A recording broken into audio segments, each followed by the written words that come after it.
Morning, everybody. Everybody's having a good Thursday so far. Call the March 20th work session to order.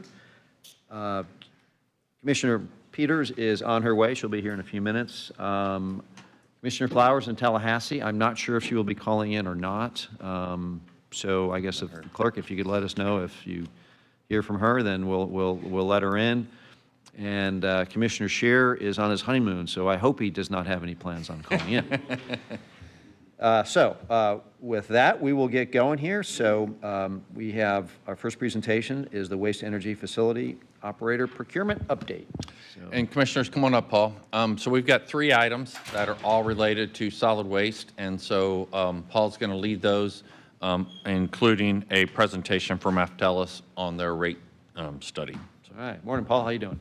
Morning, Commissioners. Paul Sacco, Director of Solid Waste. As Barry said, we have 4 updates for you today. I'm going to be providing the first 2. We have Terry Boveri here from Raftelis, who would be presenting the rate study, and Cassie Hartman, our Solid Waste Business Financial Manager, is going to be presenting on the Leelman MSTU update. So first up, just wanted to give you an update on the waste energy facility procurement. I was here in August to provide you an update on this procurement as well as the next item, the power brokering, but just wanted to touch base while we had the opportunity. So as for those that were here would recall, the existing operator, Reworld, formerly Covanta, has operated our plant since 2014. Their agreement with us was ending at the end of 2024, December 31st. In 2022, they provided notice that they would not be moving on with an extension that we had built into the agreement due to the existing terms and conditions, mostly centered on the cost to operate. So we did our best through 23 to renegotiate with Covanta, now Reworld, to see if we can come to terms, and that just did not work out. The processing cost that they were quoting was just too high, and they really didn't have the justification that we were looking for. So in discussions with the county administrator, we determined it would be best to put that out on the street. So to provide us enough time to do that adequately, since this is one of your largest agreements or contracts within the county, we needed time to do that. So we negotiated a 1-year or up to a 1-year extension with Covanta to make that happen. And I'm just here to provide you an update on where we're at with that procurement. So the existing extension with Covanta is 6 months with 2 3-month options. The final term would expire December 31st in 2025. The current rate is $38 a ton, but there is an opportunity for an increase in there if you know we see fit and the costs are that way, that it would not exceed $40 a ton by the end of this contract extension. The procurement process itself is a 2-phase process. The first phase was based on qualifications only, and then those that would be shortlisted would be moving on to phase 2, which would be the normal RFP process, which would include your proposals and your due diligence, negotiations, and then final recommendation to the board. So the schedule for that right now, we have completed the phase 1 shortlisting in February. We had 3 firms submit. We shortlisted 2 firms. One of those is the incumbent Reworld. The other is FCC Environmental Services. So we're going to be letting the final phase documents out to them. We're working with purchasing now, but we hope to have them out into their hands by the end of this month. And then we'll be providing them either 90 or up to 120 days to respond, which would take us to the June-July timeframe, go through the evaluation process, negotiation process, and then hopefully come back to you for an award in September. Leave a little bit of time of mobilization, and then a little bit of time at the end of the year for transition. You know, yes, sir? Yeah, real quick, 2 firms shortlisted, 1 the incumbent. I thought you told me you said the incumbent's not interested. Oh, they're interested, but they weren't interested in renewing the existing contract on the existing terms. Okay. But they are interested in operating the facility, and they want to put in, they wanted a new The terms contract. were too favorable to us, so they want to renegotiate, or is it too favorable to them that they don't want to? It was favorable for them. Well, they wanted a higher price. Yeah, they want more money. And they wanted more money than they could justify. All right, so they're interested in staying on at a new contract. Correct, sir. Okay, and they're one of the 2. Yes, sir. Okay. And the one we dropped, I'm sorry, say again why we dropped them? The third firm, they just didn't meet the qualifications that we were looking for. When we did the evaluation process, the top two firms were probably in the 800 to 900 range, and the other was around 600. There was just enough separation that we didn't see enough value to move forward with the third firm. Just, can you highlight maybe 2 or 3 points that kind of they fell off and didn't compare? Well, both FCC and this third term, or the third group was NAES. Both of them have international waste energy experience. The NAES proposal didn't really cite the firms or the facilities that they're operating today internationally. They went with facilities that they had operated in the US but are no longer under contract. So we had no way to really evaluate them with existing customers and things of that nature. And we just couldn't, you know, in good faith to move that forward without that kind of reference. That was really what bumped them. And when you do this, do you get community references as well? We would meet with the municipal or their customer references as we move forward, absolutely. And they didn't have any current ones? No, sir. Okay. Thank you. Appreciate it, Paul. Yes, sir. What term do we envision for this, 10 years, 20 years?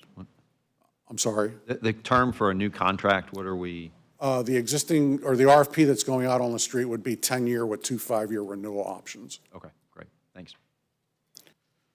So that's kind of where we are with the procurement for this contract. Any questions on this before I move forward with the next section?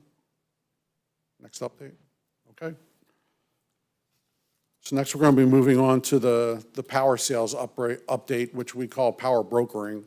So again, back here in August and even a little bit before that, we talked about the power purchase agreement, which really expired with Duke Energy on December 31st, 2024.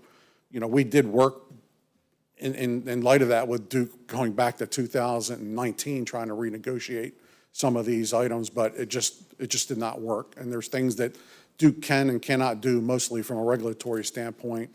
And if we wanted a new power purchase agreement, it had to be something that was, you know, statutory and also through the Utilities Commission. And the existing standing offer that we would have had to accept would be much, much less than what we've had existing before it expired. So looking through, there's always 3 options with power brokering. We can either enter into a power purchase agreement, we can sell our power directly to Duke on an as-available, you know, basis, whatever the cost is for them buying and selling power between utilities, or we can broker our power in the open market. So based on our forecast, which I'll show you here, which was presented again to the board before, the green line at the top actually shows the open market sale or the forecast for open market sale, you know, for the next decade. And for the next 3 years or so, open market is, you know, just outweighs the other options with power purchase agreements, either with TECO, Duke, who's in blue, or Florida Power and Light, which is at the bottom. So we've agreed and we've moved forward with power brokering. And you can see on there that the expectation for sales on an average would be somewhere between $27 and $32 per megawatt hour that we would be generating and selling. So with that, we just started. We started January 1st. We have all our agreements in place. We have an agreement with Rainbow Energy, who is our power broker. We have an agreement with Apex, who is our power consultant. So not only do they do the reconciliations of the power broker, but they're also looking for long-term or fixed opportunities to maybe help bolster our portfolio where maybe we have a portion of our power in a power purchase agreement, not necessarily with Duke. It could be with any utility provider because we're a qualified facility. And they provide those kind of forecasts, energy forecasts. Then we also had to do several agreements with Duke Energy for an interconnection agreement to sell our power on an as-available basis. We have agreements that we're working with Seminole Electric Cooperative to also do the sale of power with them on an as-available basis. So a lot of work has gone in behind the scenes, a lot of help with the attorney's office. I want to thank the attorney's office for their assistance in making that happen. But we have everything in place and we're ready to go January 1st. So in January, if you recall, we had 2 very cold snaps, maybe not as much here, but up north, it was really cold. So as I mentioned, if we were looking for an average of $27 to $32 a megawatt, we averaged over $84 a megawatt in the month of January because we were selling most of our power to Georgia, who would then sell their power even further north where it was needed. There was times where we were getting as much as, I think one day we got $600 a megawatt hour, which is incredible. And we even had Duke buying power from us at, I think, $290 a megawatt for a day or two. So not the norm. We would expect that we would see that in the cold months, and we expected we would see some of those spikes in the heat of the summer. But in the average across the year is what we need to look at. And for the month of February, it kind of went back down to what we would see as a normal. Probably a little bit on the high end at 32, but when the temperatures are mild, I think we're going to see more of the $27 or $28. So we'll continue to evaluate, we'll continue to look. We always have the option to either sell our power directly to Duke or enter into a power purchase agreement with Duke or another utility, you know, when we see fit, if for some reason the open market seems like it's going to tank. So we'll keep monitoring that, and if anything changes, we would talk with the county administrator, and if we want to do or shift our strategy, we certainly can do that at that time. Paul? Yes, sir. Didn't we, just going from memory, didn't we commit like 40% of our power to be sold to a group out of Georgia? I'm trying to think of the... We were working with a group, CEG, who was a power broker in South Georgia last year.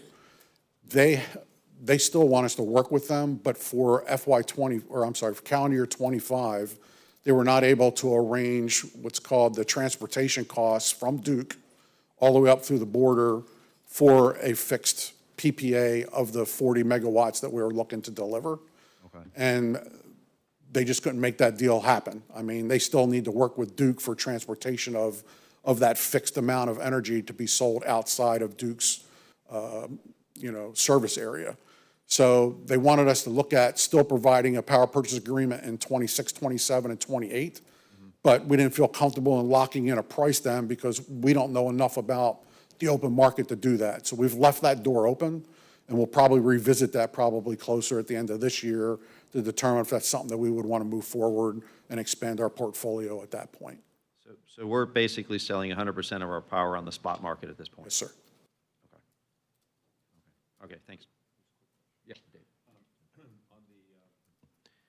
On page 6, I guess it showed that what we're estimating the power pricing for the 4 scenarios.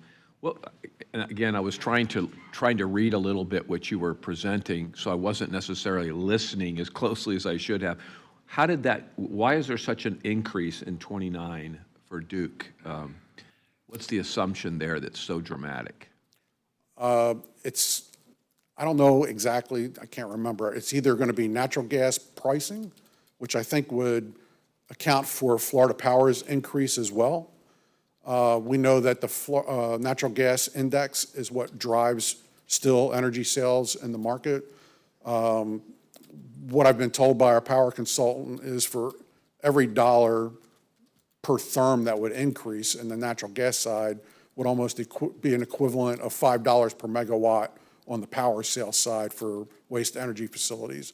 So it's either that or it's a shift in what Duke Energy would be doing on their generation side that would require that. Sometimes they're closing plants down, replacing with others. They may be shifting more towards natural gas-driven turbines, your smaller peaking turbines and things of that nature. But I would have to go back to my energy consultant, and I'd be happy to get that information to you. And then Duke versus Florida Power and Light, just significantly different. Is that because of the needs of each organization, or there's a substantial gap? My understanding there is it really comes back to what's called the heating value, which is the power that's generated or how that power is generated.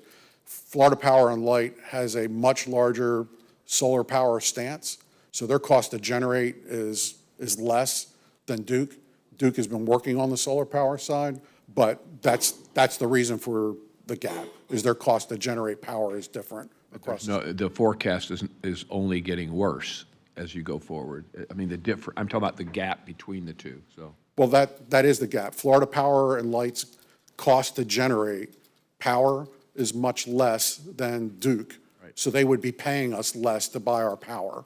And that's the gap as you move through. No, I thought you were saying something about Duke Energy improving their position on that same matter, and I thought it might narrow that gap a little bit, but, I don't know how much more Duke's going to be putting in the solar. okay. All I don't right. have. The assumption is baked into these numbers, whatever that is. Okay. Thank you. Yes, sir. So if no more questions there, I'm going to shift and introduce Terry Boveri from Raftellus. Raftellus has been doing our rate studies now for probably 6 or 7 years. They have a good handle of our process, all of our operations. So I'm going to turn it over to him, and then if you have any operating issues or questions around that Terry couldn't answer, I'll be happy to come back up and provide answers to that. Thanks, Paul.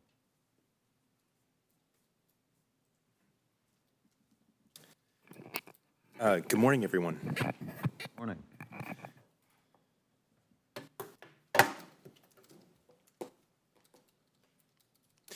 Have a brief presentation for you. Let me just get started here. So we'll run everyone through the annual rate study update, our scope methodology, key changes since the last study, update you there, key assumptions, and then what our findings and recommendations are.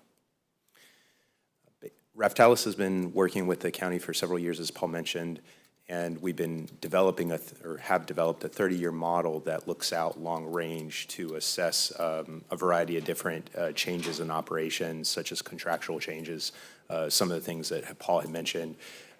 As you may, you're very familiar with is the loss of the power purchase agreement that we have with the waste and energy facility, and that resulted in a decline in a substantial decline in revenues that the waste and energy facility was relying on to fund operations. And as a result of that, a number of years ago, we developed a plan to phase in and raise the rates to offset that loss in revenues to maintain a fiscally sustainable financial plan. As part of that, we update the plan periodically, and here today we're going to be walking you through what that update is. Our methodology is sort of illustrated by this graphic on the right of the slide, which shows how we assess the sufficiency of the rates. It's a gap analysis effectively. We look at our expenditures on the right hand, which consists primarily of our operating expenses and our capital. And for members of the public or others that may not be familiar, 70% of the operating costs are all contracted out. And typically these contracts have indexing provisions that go up with inflation every year until such time that the contract expires and you have to renegotiate into a new agreement. Sometimes we can see incremental change to those rates, and we'll be talking a little bit about that today. But the process of developing this 30-year model is a team effort with county staff. It's a data-driven process based on a review of historical data over a number of years and a forward-looking projection based on a variety of different assumptions related to the contracts, the operating costs, and the capital needs of the system. So really quickly, what are some of the key changes that we observed since the last time we did this study? We had remarked in last year's study that inflation had been a key driver in the need to examine rates. You can see the graphic on the right. I think everyone's familiar with this issue related to inflation. We've been fairly low on inflation for a number of years, going back to 2012, and then over the last several years since the pandemic, we've seen pretty exceptional inflation. The chart has some bars, the two bars, the dark blue one, G&T, that's the garbage and trash index. It's actually a subcomponent to the consumer price index and measures the increases in garbage and collection rates across the United States. And the blue represents CPI, and you can see how generally they're in alignment, but they somewhat diverge. So for example, from 2018 to 2020, we saw the G&T index stay elevated while general inflation was going down, and that was representative of some market conditions related to the recycling industry where recycling costs were going up at that time. The other thing that we plotted is a line on the right axis which shows energy prices, and that's just simply to show how energy prices have a fairly significant effect on CPI and inflation. And I think Paul alluded to a little bit of that. That impacts us on our revenues as well as our costs if we think about that. I want to talk a little bit about a key contract change in the financial plan, a key assumption related to Reworld. Historically, and I'll just give you a big picture, our operating budget for expenses around $80 million or so. Historically, as a component of that $21 million per year was Reworld, formerly Covanta. When the county entered into an extension, that raised the price by $12 per ton, or about a 67% increase over that cost, which is a substantial increase in the cost of operations at the waste-to-energy facility. Staff has expectations that on the open market, we're going to see still higher rates than traditionally what we've seen, but less than what the current extension agreement calls for. And so we're expecting in the forecast period a $7 per ton increase over that original rate, which is closer to about $31 million per year. So we're expecting a little bit of a drop-off through this contract negotiation from the extension. Still much higher, though, than where we were several years back. But I should say that was anticipated last year in the financial planning. So this slight reduction is sort of an improvement in that, but we did have higher inflation in other areas, which is somewhat offsetting. The other key change that we've seen in the financial plan is that county staff now has a longer range look at the capital needs. I think in prior year study, we had a 5-year projection of capital needs. Now we're going out closer to 10 years. The total capital needs increased during that time period, about $80 million in the projection. And we're going to run you through in more detail. We have a slide on the capital needs in more detail to talk through those changes. Excuse me. So 80 million is the increase with the additional 5 years? Yes, we're looking through 2036, and that 10-year window that we had before had capital costs identified, and we saw a net increase of about $80 million. What was the capital that you saw through 2036 before? Previously? Yeah. It was $420 million. 420, and now it's 500? Yes, sir. Yes, sir. That's the increase for, specifically for more capital being identified? Yeah, the identification of specific capital projects. We did have some allowances that weren't specified because we knew they were going to be capital needs. Okay. So, for example, we had a depreciation allowance which sort of backfilled, the costs that we hadn't yet known. But I think how much was that? About 20 million, a little over, and inflated over the forecast period, but yeah. Okay. So the 80 reflects the overall increase? Yes. Above and beyond that 20 million depreciation? Yes. Number? Yeah. Okay, thank you for now, anyway. Yep, we'll have a lot more, I think, a lot more detail on the CIP in a few slides. Okay. So before we're going to take you systematically through the financial projections, and the way we're going to start to do that is to talk a little bit about what drives the need for the service. So this is going to be the waste that the county produces and processes at the facility, and the pie chart to the right gives you an overview about the composition of the waste that the county processes. The majority is going to be MSW, municipal solid waste. That's basically trash, garbage. And then we have ash. Ash is actually that same MSW just processed through the waste-to-energy facility, and then we've got to process that material again and put it into landfill, basically. So really, what happens is we kind of process the waste twice, but the benefit of that is that you get to extend the life of your landfill substantially, because waste-to-energy reduces the overall volume of the MSW by 90%. So this just gives you an overview of the total amount of waste that we're processing per year and roughly the composition of that material, and gives you a little bit of feel for the demand from the customers. So the second process that you go through reduces the ash that's generated by 90%? No, the first process. So the MSW, when it goes through the waste-to-energy facility, by volume, it's reduced by 90%. By weight, from 75%. So it's a very dense material, but it doesn't take up a lot of volume. And so you're talking about the ash that's generated from that? Yes, sir. Okay. Yep. All right. Yeah, you have it.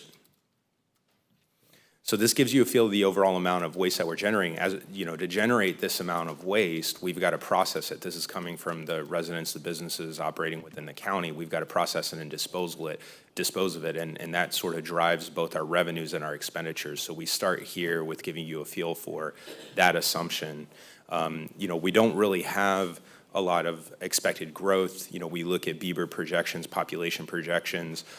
So when we do the revenue projections, we're assuming generally the same amount of waste generation on a forward-looking basis, maybe some incremental population growth from redevelopment potentially, but that gives you a feel. The chart right here is a progression of the tonnage statistics. When we apply that to the tipping fees, we have a forecast of the rates. The green bars represent, at the base, represents our tipping fees. The thing that I want to point out here is that Paul had requested that we incorporate some of the historical years. So we used our prior years' financial plans that we've been developing, and we compiled the historical years and added it to our forecast. Our forecast starts with fiscal year '25. And I think one of the main reasons he wanted to do that was to show everyone how much of a drop in revenues we saw from the capacity payments and the power purchase agreement I mentioned earlier going away. And the red bars represent the use of cash reserves to fund operations. And so this kind of gives you a feel for how we've been able to develop a smooth increase to the rates, the green bars at the bottom, over time in this financial plan, but we're going to need to utilize cash reserves to help fund the operations for a period of years, which has always been the plan, and we're going to draw down our reserves, but we have sufficient reserves in order to do that. A lot of it was sort of saved up from the capacity payments. So in essence, we're using those capacity payments that we recovered in prior years to help phase in the need to raise rates, because otherwise, you know, we would have had to have increased rates substantially, you know, starting this year with the loss of the revenue. Yeah, so I really appreciate the historical perspective. I remember when we were discussing it back in the 2018-29 timeframe that it seemed like it was viewed as when that 5 years is up that it's gonna be like a huge monumental challenge for us. And so there was a lot of concern about that. I was pushing hard way back then to try to extend that contract by reducing the revenue, just kind of negotiate a little bit, and I guess there was no interest in that. What's happened over that last 5 to 6 years that has made this at least seem more viable than the conversation that we were having 6 years ago, say? Well, I think that when we, going back to that 2019 timeframe, there was a lot of question around what could we do with the Duke power purchase agreement. I believe working with Paul and county staff, we went through over 20 different scenarios, exploring ways to try to find, you know, a path forward with them in the renewal. In the end, what, you know, county staff determined was that the most viable option was to continue with the existing agreement and collect those revenues in the near term, and then utilize that through the rate stabilization to phase in the rates, feather in those rate increases to get to full cost of service without it. Not too much has changed. At one point, we were interested in net metering, and that could have been a real big benefit, but that hasn't really materialized in the financial plan. I think that we've performed better, slightly better in terms of our investment income, our overall revenue generation relative to our costs, and the contract that we had that was negotiated originally was favorable to the county in terms of our operating costs. And due to the significant inflation that we've seen in the marketplace, we can see now with the rebid of these agreements, we are expecting a little bit of a step up in these costs. So, to some degree, I think what has really been saving grace here in this financial plan is the dedication to continually review a long-range financial plan, because when you identify things, it gives you capacity to make incremental adjustments today to reflect those changes so that they're not as significant in the near term in minimizing That significant revenue that we had the last 6 years or so on that chart. Correct. Has helped build that rate stabilization fund that's helping us in that red area to transition. Absolutely correct, yeah. And Commissioner, we did pursue renegotiation with Duke on multiple occasions. They're a monopoly. They didn't need to, and so they were unwilling to modify their contract. I have a quick question. So going forward, that light green then, the other revenue, that is the Yeah, so, power great- sales going forward? Yeah, great question. The light green is, the sale on the open market effectively of the energy revenues. So the yellow was the capacity payment. Under federal law, small energy producers such as the county with the waste energy facility, folks are, have to buy the power. The electric franchise has to buy the power. Back in the 80s or whenever that agreement was formally entered into on the PPA, there was a need to reimburse the county for the electrical generating capacity, which created that yellow bar of the capacity payments. But the other element to the law is a requirement to buy back at your avoided energy price. And I think Paul mentioned earlier in the electric agreement, when I think there was a question about the difference between Duke and FPL. Well, if FP&L is more renewable energy, the cost of their fuel is zero. And so when the mix of your avoided cost is zero, that's going to be much lower than if you're using, a fuel source that costs money to purchase. So with Duke, because they aren't as exposed to renewables as FP&L, they're going to have a higher rate to purchase from you. So that's basically how this generally works. And across the state, all of these types of agreements, I would say Pinellas County is the last one that I know of that has an agreement, a PPA like this. Everyone else is, seeing substantially lower energy generation. And a lot of the messaging from other county governments with waste energy facilities is that we're not in this to generate electricity, it's to process waste and get rid of it in a way that makes the most sense for our communities. So we're projecting going forward through 2055, I think it's 2050. Correct, yeah. Basically a flat number all the way for that whole time for power generation sales. I mean, that bar doesn't. Yeah, The tipping fees are going to go up, but the revenue we're going to generate from selling the power is going to be pretty flat that whole time? I mean, to suggest that we know really what's going to happen over an entire 30-year period, You're probably going to have a better idea, Commissioners, in a year after you have some more experience in the sale. So we're only seeing 2 months, and so they're projecting it this way, but when they bring it back to you next year, maybe we do a lower rate increase because we're generating more off of that. That's something we just need more experience and time with to be able to project that into our rate study. But this chart shows a very stark difference, though, between the yellow capacity payments Oh, yeah. versus, I mean, we're not even going to get a third of the revenue. That's what we think anyways at this point of what we were getting on the capacity payment. And that's the reason you ramped up the rates in order to be able to smooth this out over time to where you're not seeing large spikes in particular years because you're losing that capacity payment. Okay, thanks. What we're talking about on the rate stabilization, that having the rate stabilization in place, well, I mean, like next year, like to what Barry's point, next year we're going to see how we did this year and maybe adjust a little bit and maybe be able to forego rate increase. But instead of, if Preferably.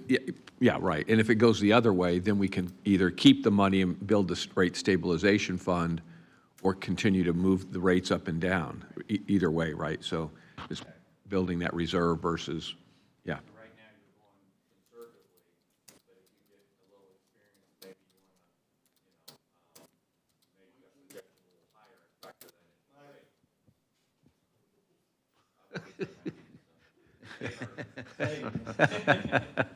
All right, thanks, appreciate it. Okay, thanks.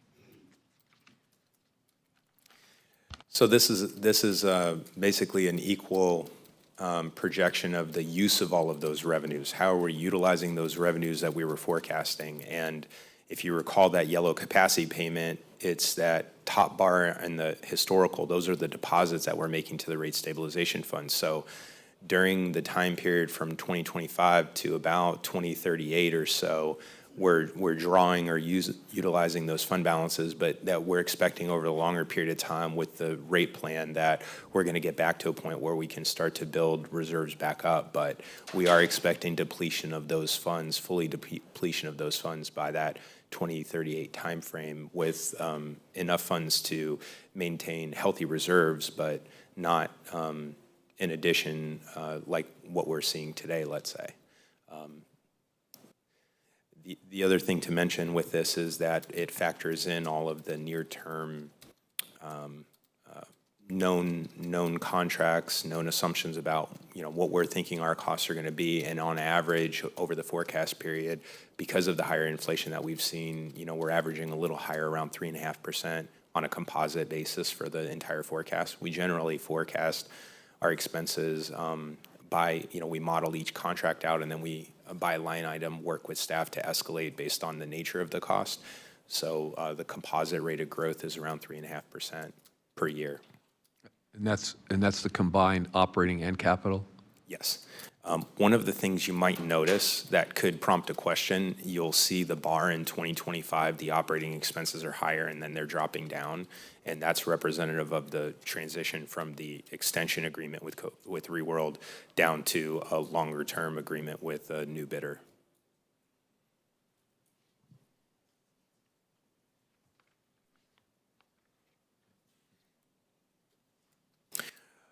Another element to this plan that we've been working at for some time now is ensuring that we have a dedicated reserve for closure and post-closure care of the landfill. We don't anticipate closure anytime soon, but generally it's a best practice within the industry to set aside and restrict funds for that, because what happens with landfills is that we only generate the revenue while they're open.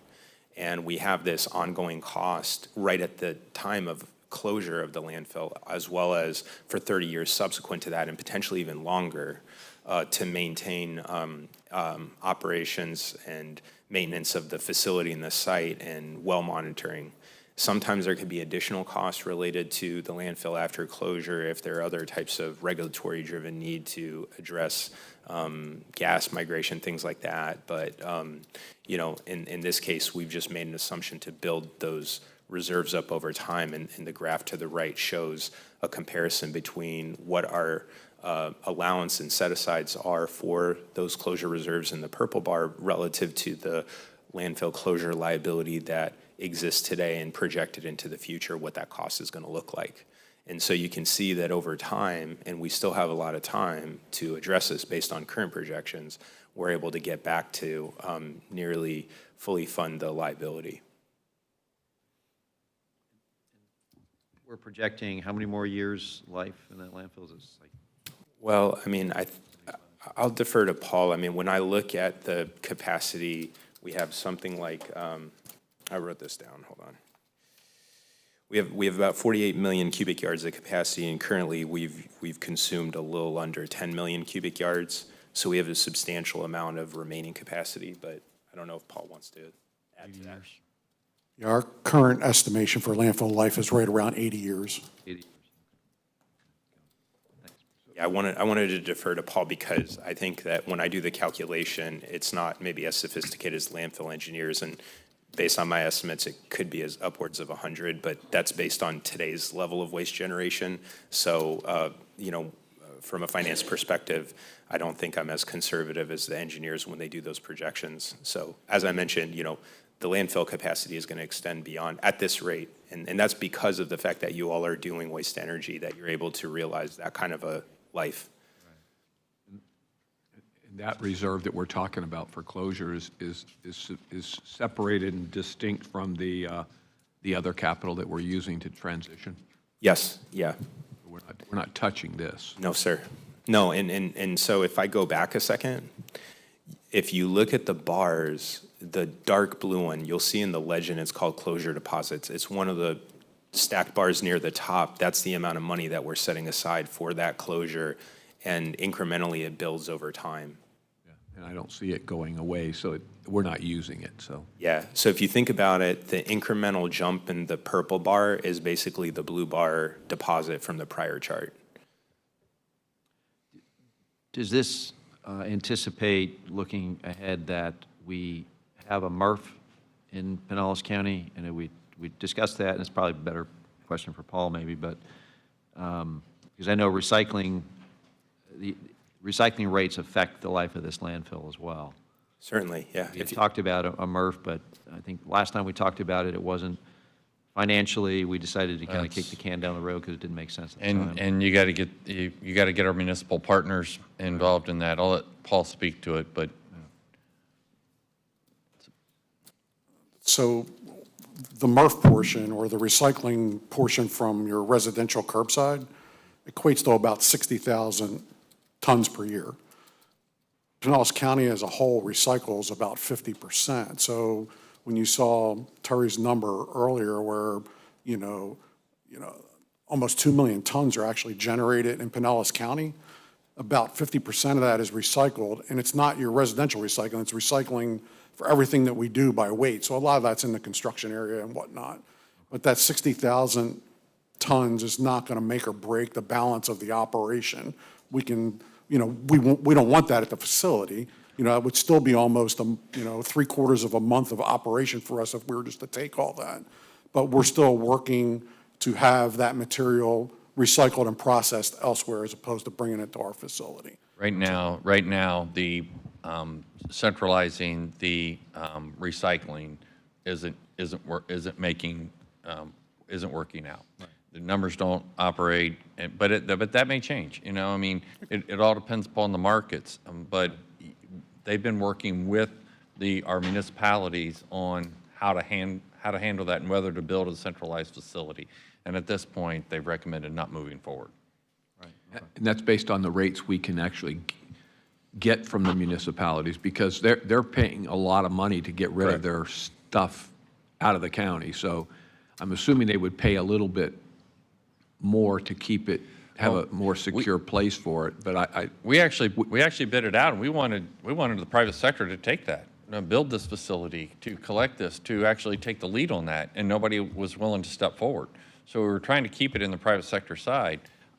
So the question is, are the municipalities willing to work with us to consolidate down? And the answer was no, they'd rather just handle their own recycling contracts. And so without their partnership, then you wonder about the fluctuation in that market. That's a whole different animal, I know.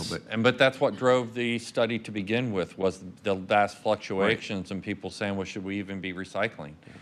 Because you had small municipalities paying over $100 a ton, and they're like, wait a minute, I could just landfill it. But if everybody did that, we wouldn't have the capacity to be able to process it and end up in our landfill. Thank you.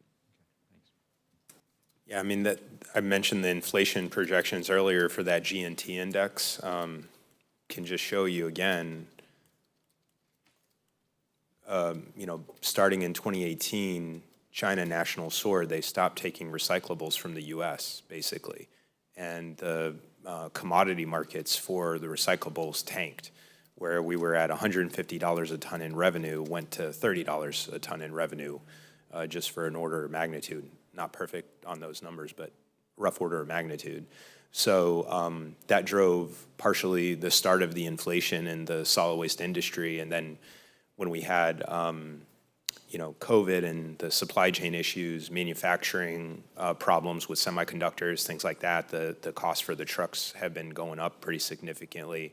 And then as well as energy prices, that hits all aspects of inflation in the marketplace. So, but yeah, generally the recycling markets for some time now have been difficult. They've rebounded a little bit, but it's been challenging. In terms of the marketplace and the cost. We've seen processing fees in the open market bid in the state of Florida in the $150 range or higher per ton. And with those revenues dropping, the delta between the cost to process and the revenue has resulted in a net cost higher than, landfilling would be, comparable with operating a waste energy facility. Are those MRFs getting technologically more advanced to make it more attractive? Oh, yeah, process? I think that in reaction to that, what we've seen is a capital investment being made to automate the processes and reduce labor, because it's a very difficult process to go through and sort. And you have a lot of different ideas and new ways to do it. One more innovative way, like Waste Management is doing, was positive sort, which uses robotic arms to extract the material instead of processing everything, and then you have residuals. You just pull the things off of the line. So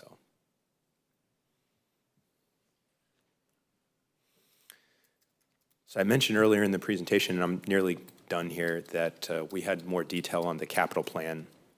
You can see here within the chart that the bars through 2036, that now represents our identified capital improvement plan.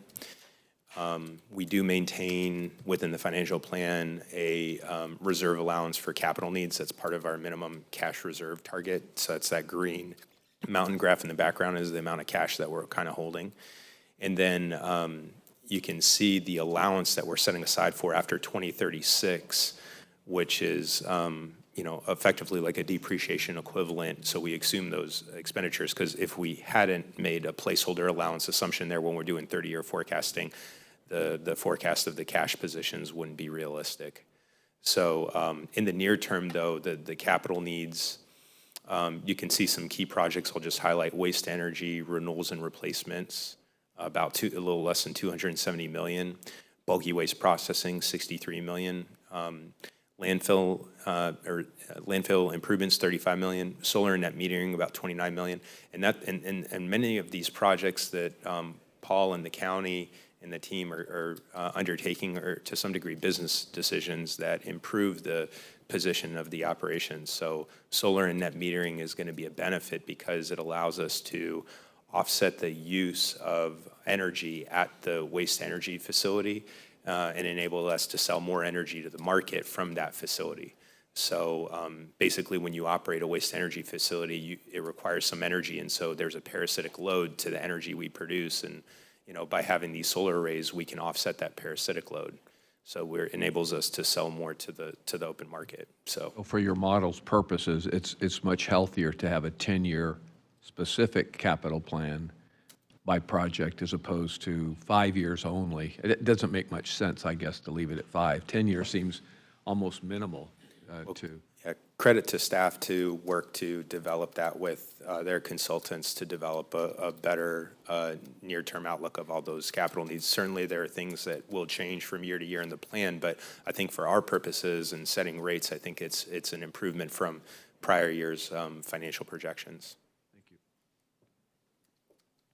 So based on all that, this is sort of our finding slide, and then we're going to present to you just a fee comparison with neighboring municipalities, other municipalities that operate waste energy facilities. The chart to the right shows last year's forecast of rates in the in the 24 financial plan. That's the black line, and then the blue bars represent what we're forecasting. So very minimal change in the near term, and over the longer term, we think that we're going to be better off because we improved a little bit on the long-term agreement assumption for the waste energy facility operation. The tipping fees in the table below is what we're forecasting the increase to be to achieve this financial plan. It's about $4.36 in the first year, $4.71 in the second, $5.08 in the third year. On average, about $4.72. And so when you try to think about, well, this is just the disposal cost, but how would this affect the typical residential customer who might be served by a municipality? Well, if a typical residential customer uses about a ton, which is a reasonable assumption, sometimes it can be a little bit more, but on average about a ton per year, then you can infer that the annual increase to the disposal cost for them to come to the county's facility is going to be about $4.36 per year. So if we were to put that in monthly terms, the average increase at $4.72 for the 3-year period, if we average that, the monthly terms, that'd be about 39 cents per month. Increase. Yes. Above. To a single family home. Right, so above that $55 From 25 to 26, Yeah, the increase is minimal, but you're still saddled with that original. yeah, in percentage terms, what we need to increase the tipping fee by, but in nominal terms, I think your point there is that it's $4 per year, but my point is just that relative to a single-family home, what they would see in terms of an impact is going to be a net increase of, maybe $5 a year for disposing in the county, which translates to about, 30 to 40 cents a month for them. Okay, but just making it clear, a residential person is, what would they be paying per ton in their family budget? Well, typically residential customers, wouldn't bring the material directly to the county. That's going to be brought by the City. haulers. Their haulers, The city okay. haulers, so. So it's reflected in those rates? But those yeah, it's reflected in those rates. But those municipalities and other, folks, businesses coming to the county's landfill would be paying that tip fee. I got you. Yep. I mean, that's just 39 cents. It's just one component of the bill that the resident's going to get, because there's the labor in this for the sanitation company, the fuel, the maintenance, all of that stuff's going to go up as well. So this is just one component. So I just don't want. That is a fair point. I mean. Their rate will go up. We're Right. just that piece of it. Right, exactly. Yeah. But I think, great segue here. What I want to point out, though, is that if you look at this comparison that we have, Pinellas County is in the lighter blue color there, relative to everyone, because of, the historical power purchase agreement and the operations and some of the investments that are being done to maintain an efficient operation. You're basically the lowest of anyone that has a waste-to-energy facility. And that means that the typical household within the county is going to see a lower cost on the disposal side relative to maybe others that operate a similar type of facility. The other point I'd just like to clarify about this chart is that if you look to, Lee County and Palm Beach County, you'll see a stacked bar there. So the darker bar on the bottom represents the gate tip fee. The green part represents an assessment, a non-ad valorem assessment that both the counties charge to all properties, both residential and commercial, within the counties, that needs to be included in order to generate a like-for-like comparison to the tipping fee that the county's charging, because the county doesn't do this non-ad valorem assessment like these other counties that have those facilities. So, for example, Palm Beach County, has a gate fee for residents and businesses within the county close to $40 per ton, but the effective rate and the out-of-county rate that they charge is over $140 per ton. So, this gives you a much better comparison on a like-for-like basis, and you can see that even with the increase that we have in the near term, we're well below the average. And the average also includes facilities that are landfill operations, which are much lower cost operations relative to the sophistication of the system that you have here. Any anticipation and contract changes for some of the other ones, or those are the existing? Absolutely. Pinellas County is one of the first going through this right now, but, Hillsborough and others are, right behind the county here. And I know that they're anxiously waiting to see the results of the bid process here, too.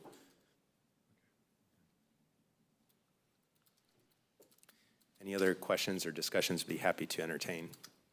What we're proposing here then is a rate structure for the next 3 years.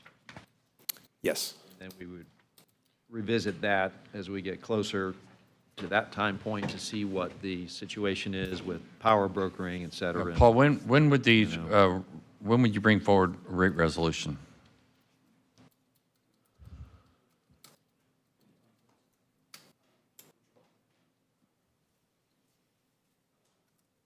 So the solid waste tipping fees are part of the user fee structure that you'll see, and that will probably be brought to you for consideration in the July timeframe. And then It'll be part of the budget process, so they'll bring it forward as part of the budget when we update all the fees. So at that point, would we adopt the fees for the next 3 years, or just year one and then visit it again and then year two? And I would recommend you do 3. You can always adjust it, but, if you do a 3-year, that way, you're not, because that's a pretty involved process, and so I would recommend 3 years, but that's a commission decision.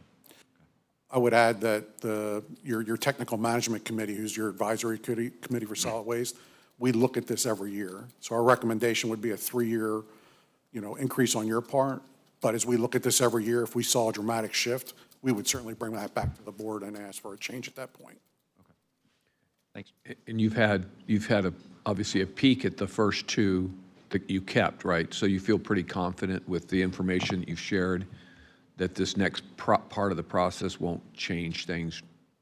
I don't expect that it would. We've engaged in a strategy going back to 2019 to increase our fees over that, at a very steady rate, use our reserves as a rate stabilization fund until those lines intersect. I think we remain on that course, and I think that's what's best for our residents. At the same time, been working with the county administrator. Our staff's been diligent in keeping our costs as low as possible. We'll continue to do that because we realize, increasing fees is not an easy thing to do. And the 2 that are left in the bidding process are pretty hungry for this kind of business? I'm Are they sorry? hungry for this kind of business? Do we see a competitive market there from these 2? Or not? I know both are very interested in our facility. We're one of the largest facilities in the nation. We're one of was recently upgraded. Thank you to the board for investing the $250 million, in the late, 2016, 17, 18, 19. So yes, Reworld wants to stay because I think, we're a very good facility, and FCC's trying to break into the U.S. market, and they're very engaged as well. I expect we'll have very good, proposals from each of them. Interested and engaged, not hungry. I got it. Well, I got it. I think FCC is probably hungry, but I don't know until we get into negotiations. I'm kidding. Go. All right. I'm happy for competition. Yeah, me too. Thank you, guys. Any other questions? So with that, I'm going to ask Cassie Hartman to come up and provide you with the next upgrade. She's our financial business manager at Solid Waste, and she's going to walk you through the recommendation for the Lealman MSTU increase recommendation. Morning. Good morning.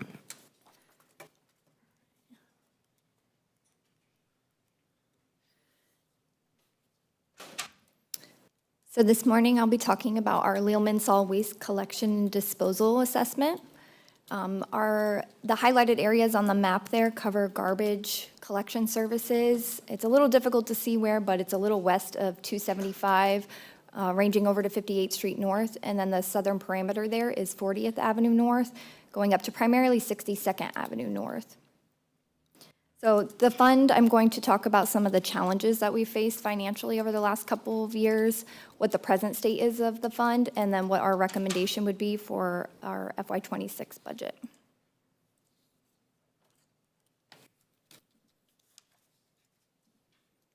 So the rate was able to stay the same from 2014 to 2023.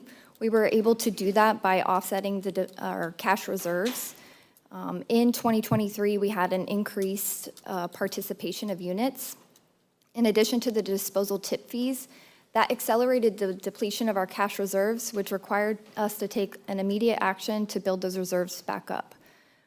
The department presented a few different options to the board in 2023, and ultimately the board adopted a 2-phase solution, which included a $300,000 loan from our solid waste operating fund to the Lealman Fund, with a 6-year payback period and interest, of course.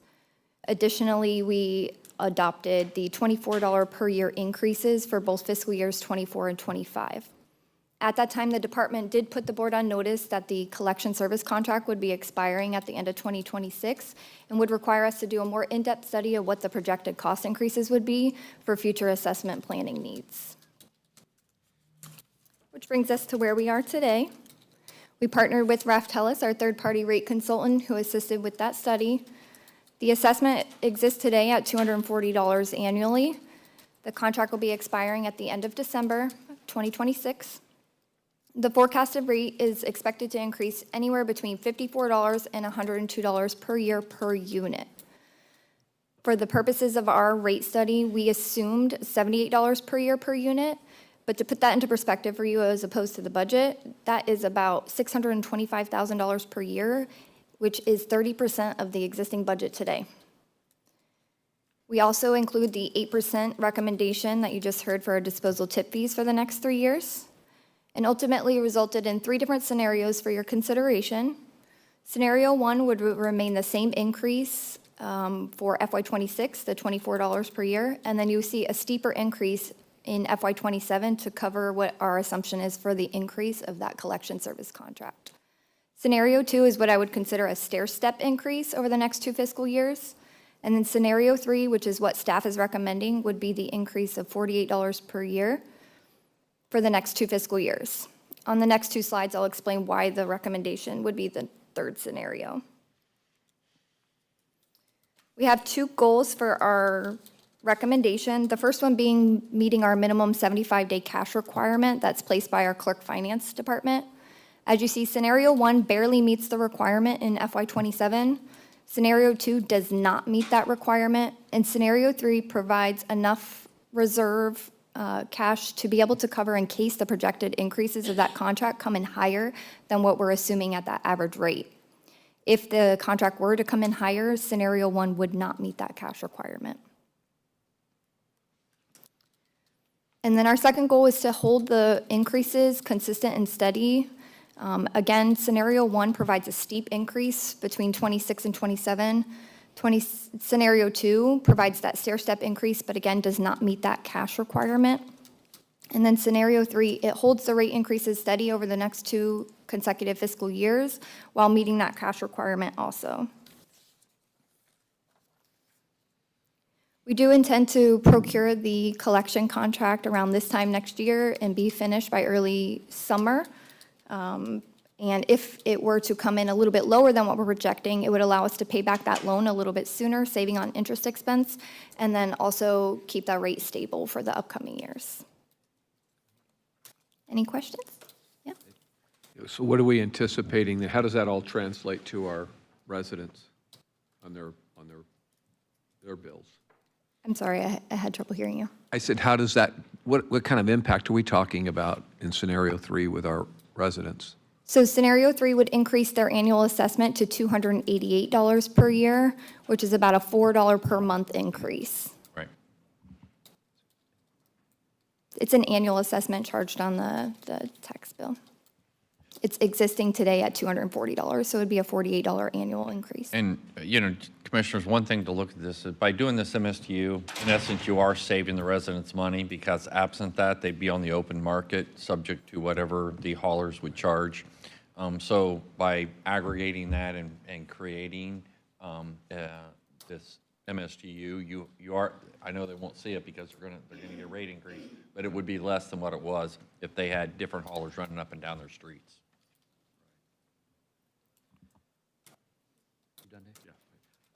Are there any other variables other than the cost of contracting with the hauler that could affect these rates one way or So, the other? yes, so the 8% increase for the disposal tip fee is included as an assumption, as well as normal inflationary factors like the CPI adjustments that are included in there for fuel and maintenance for the contractor. Those are all included in the assumptions. Okay, thank you. You're welcome.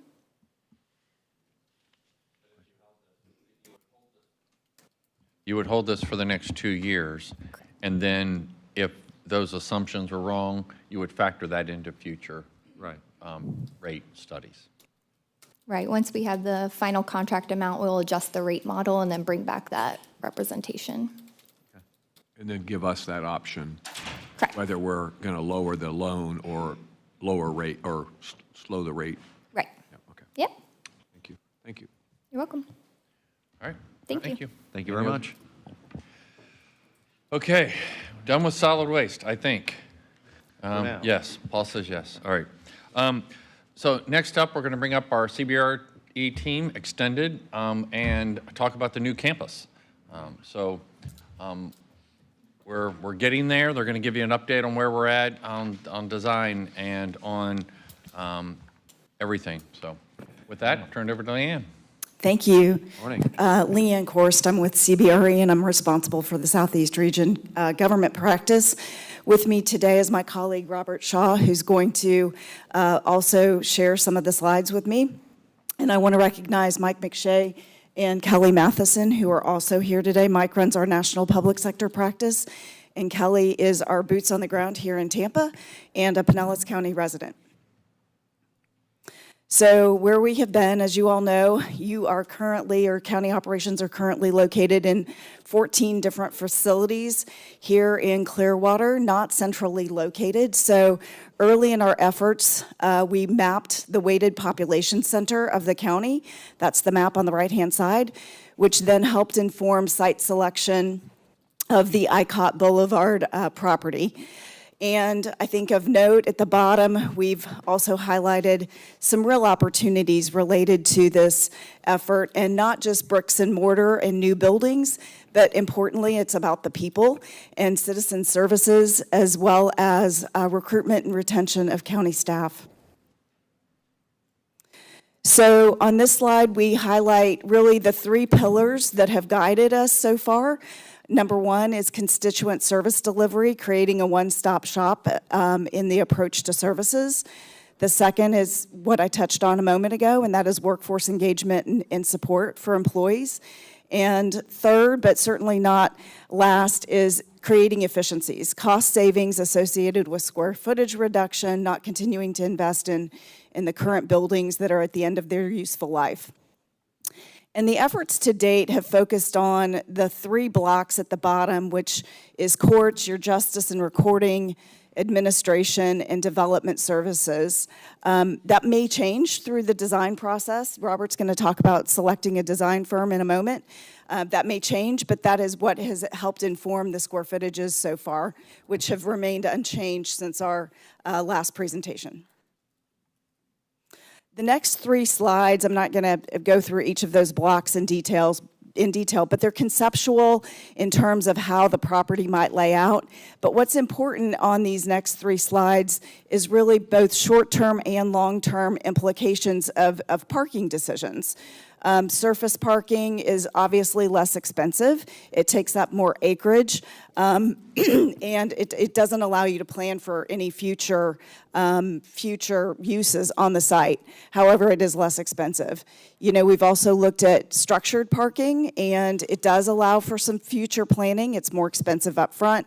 And then the third scenario is really a combination of both surface and structured. So those decisions will be fleshed out through the design process, but we wanted to just go ahead and today highlight that that is a big decision in terms of those future costs. I'm going to turn it over to Robert now to talk about where we are in the selection of a design firm and also pre-construction and construction manager at risk.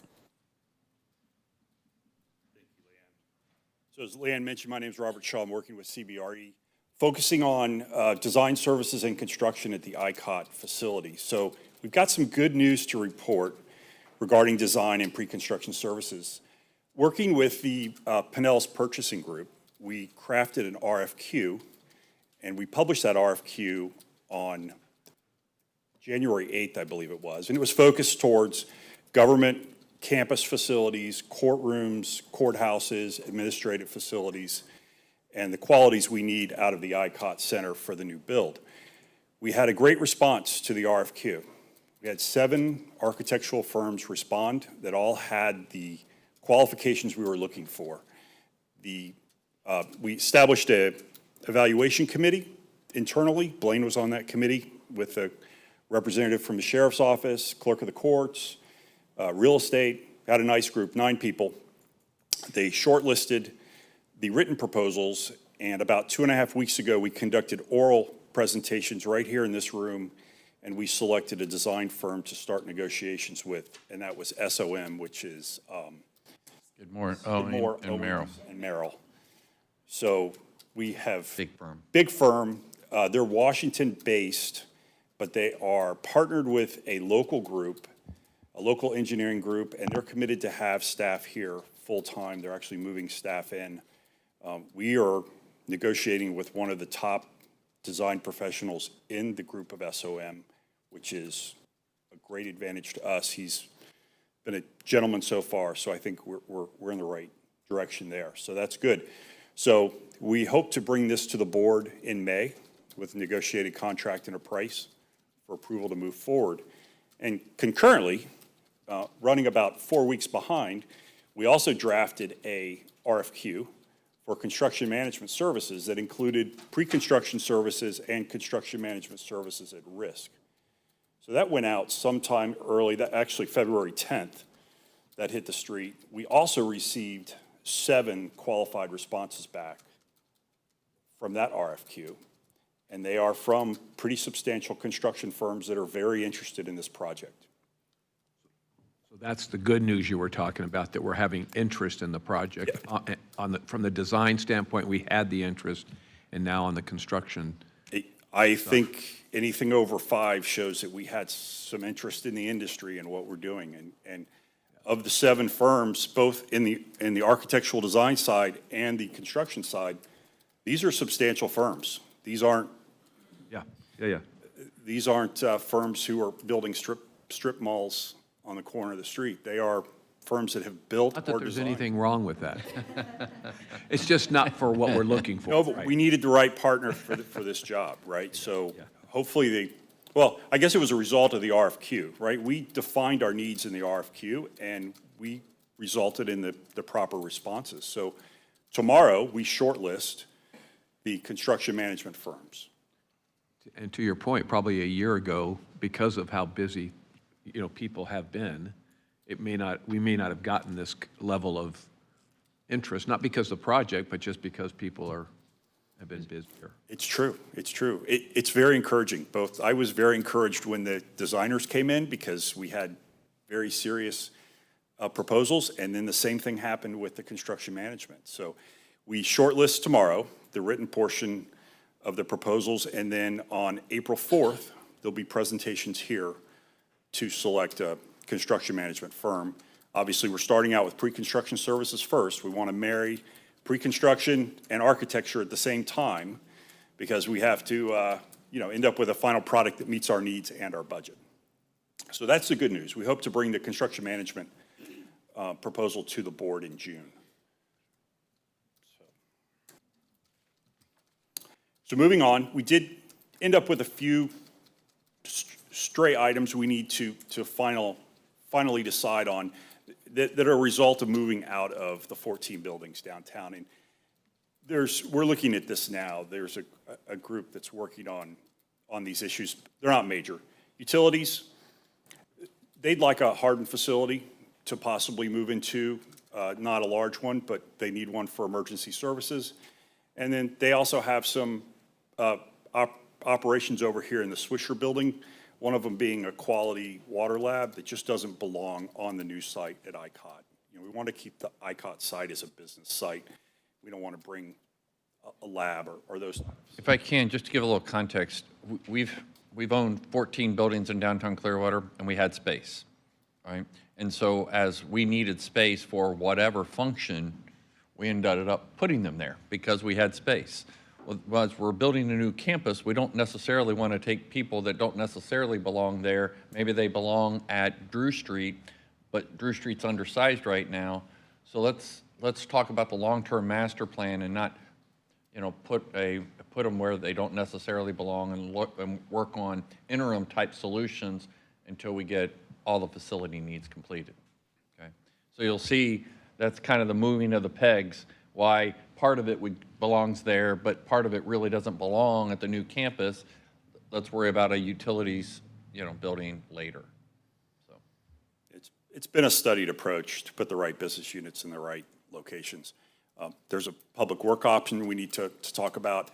On 315 Court Street, there's an emergency communications tower that broadcasts out over Clearwater Beach that will need to be relocated, and it has to be within a mile of the current 315 Court Street, or there's a significant upcharge to reprogram everything. So we're working on that.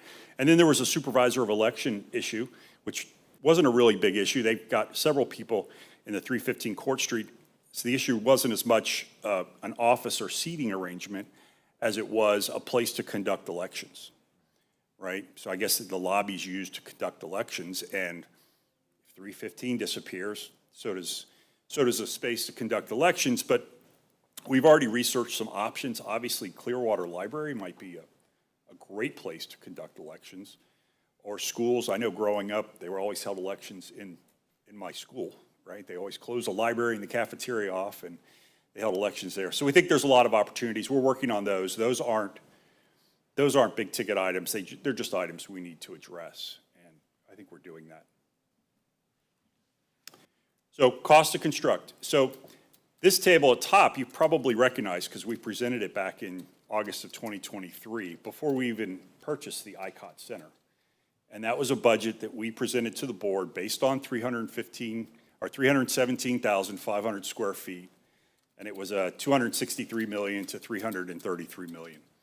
So this price had the square foot of a structured garage factored into it, so that the square foot cost looks low. Just understand that has the $425,000 for the parking garage. Obviously, the cost per square foot for the office building will be higher on average when you pull that square footage out. Yes, sir. Yeah, that went right over my head. So if we could just go back to that, just explain that for the parking garage, there's 1,000 spaces, 425,000 square feet of garage. Right.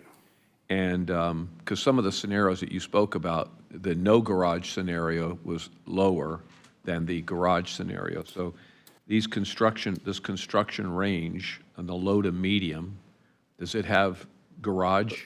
The low would have surface parking, the high would have a structured parking garage.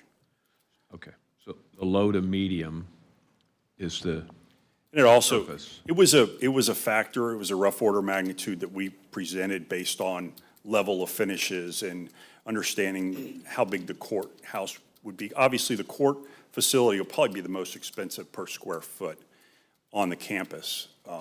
Not as expensive as the administrative space. And the chief judge sat through all of these, is very engaged on this process, so. Chief judge is on the evaluation committee. Okay, good. All right, thank you. So anyway, I think the good news here is, one, we had benchmarked those on prior buildings I had worked on and CBRE had worked on. And in our presentations from the design consultants about 2 weeks ago, two of them had done a cost study, cost evaluation, and both said you're within range for what you're asking for and the program you presented on space needs. So obviously, they're going to tell us that in the presentation, but I think they were honest with us. We still have to be focused. I think, one of the big tasks going forward is to make sure that the designer and the pre-construction manager are designing per our wants and needs in our program and our budget. They need to hit all three. So We're going to go through change management as part of this process because, a lot of individual offices and things, because you had a lot of space. We're moving to something that's a more modern office concept. And so you'll probably hear some of that. I mean, we're going to work through those. We're going to provide the space that's needed, and we'll work with the departments on what that looks like. And so whether it's government or private sector, we're monitoring those continuing changes as to how people are requiring folks to be at the office versus have they settled in on a 1 or 2 days still working from home? Because at the end of the day, sometimes we're competing for folks on staffing side that they're saying, well, I want to go work because the industry is settled down and we're still able to work 1 or 2 days a week from home if it fits our operation. So are we monitoring that to see how things are changing? And I can address that. I mean, we were never saying it's like a job sharing. Like, you're going to work 2 days in and we're going to work 2 days, so you only need one desk for 2 people. We always had everybody's going to be here, but just in a different type of environment. Rather than private offices, it's a small cube, or it may be 5 cubes and you don't necessarily have a dedicated space. You come in and take over a space, when you're in the office, depending upon the type of work. And so a lot of that is built into our remote policies and factored into the design that gets you to the space standards that we have. Yeah, absolutely. The short answer is yes. We live it every day, whether it's on the private side. Kelly does nothing but office leasing. So whether it's on the private side or on the government side. And so all of that was factored into the space standards here. You know, the state of Florida, we've done work for a number of years, and we put in place space standards, probably 20 years ago, as much as I hate to say that. And they've reduced their portfolio by a third, their lease portfolio by a third, by implementing those space standards over that 20-year period of time. So it takes time, but that's why you're also seeing a reduction in your square footage here from 550,000 square feet roughly down to 317,500. And part of that is the inefficiencies that Barry mentioned just a little while ago. Right now in 14 buildings, you have a kitchen, a break room, conference rooms in each of those facilities for those folks. So you can shrink in part just based on the efficiencies gained by sharing all of those common spaces. Okay, thank you. Blaine asked me to clarify, just to make sure, that the 263 million and the 333, the delta between those numbers isn't just the parking garage. It's the parking garage probably represents 27 to 32 million dollars of that number. The rest is, you know, just the level of finish and what we build, right? It does include FF&E as well. That includes architecture, FF&E, security, technology. We tried to provide a rounded up number that had all the services in it, so, you know, we could avoid, but we still, you know, still need to focus with the architect, so. Has there been any discussions on the exterior design of architecture? There have not. That will happen shortly. Our focus, since we selected SOM, has been to discuss what's included and not included in the contract. Then we're going to discuss price. Once we get an agreement with the board on that contract, we will discuss. Commissioner, we heard your comment from before, and as we get into design, we're going to bring the architect, the design firm in to discuss those ideas and options with you, where you have input into that process. But they've been told it's not a free-for-all, right? That we are going to require some conservative design features here. We're not. We also want it to be a place that people recognize as their government center. And I think you can do that responsibly. Yeah. Thank you. That's the goal. Any more on this slide? So moving forward, you've seen this slide. We kept it in here. It's naming opportunities. Barry laughs.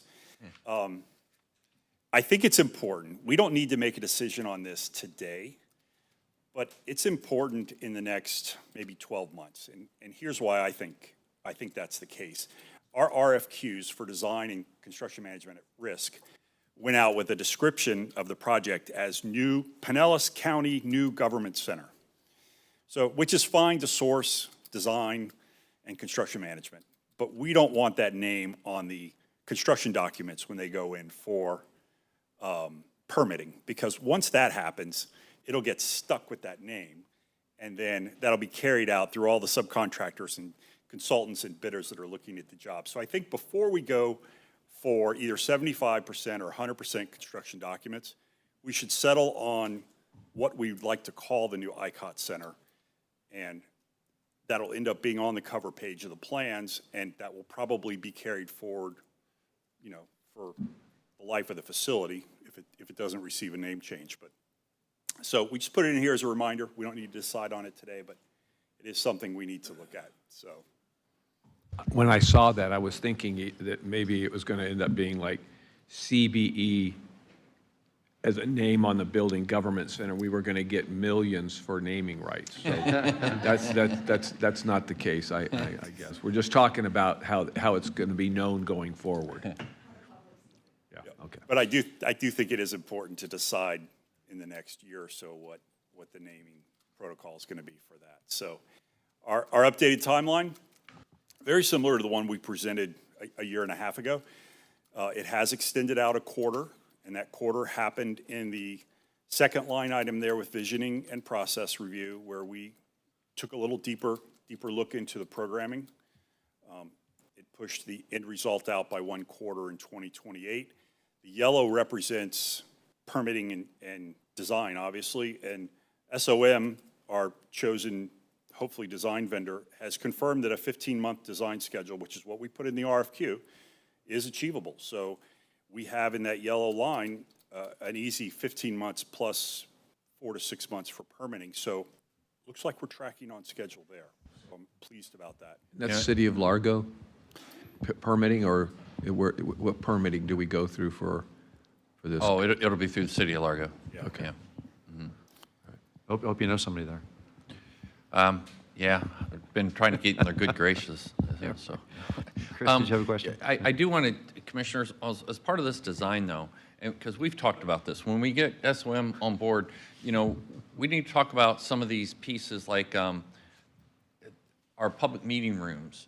And we're gonna have opportunities to get ideas and things on that, how they flow with your offices, how our meeting spaces versus our formal spaces.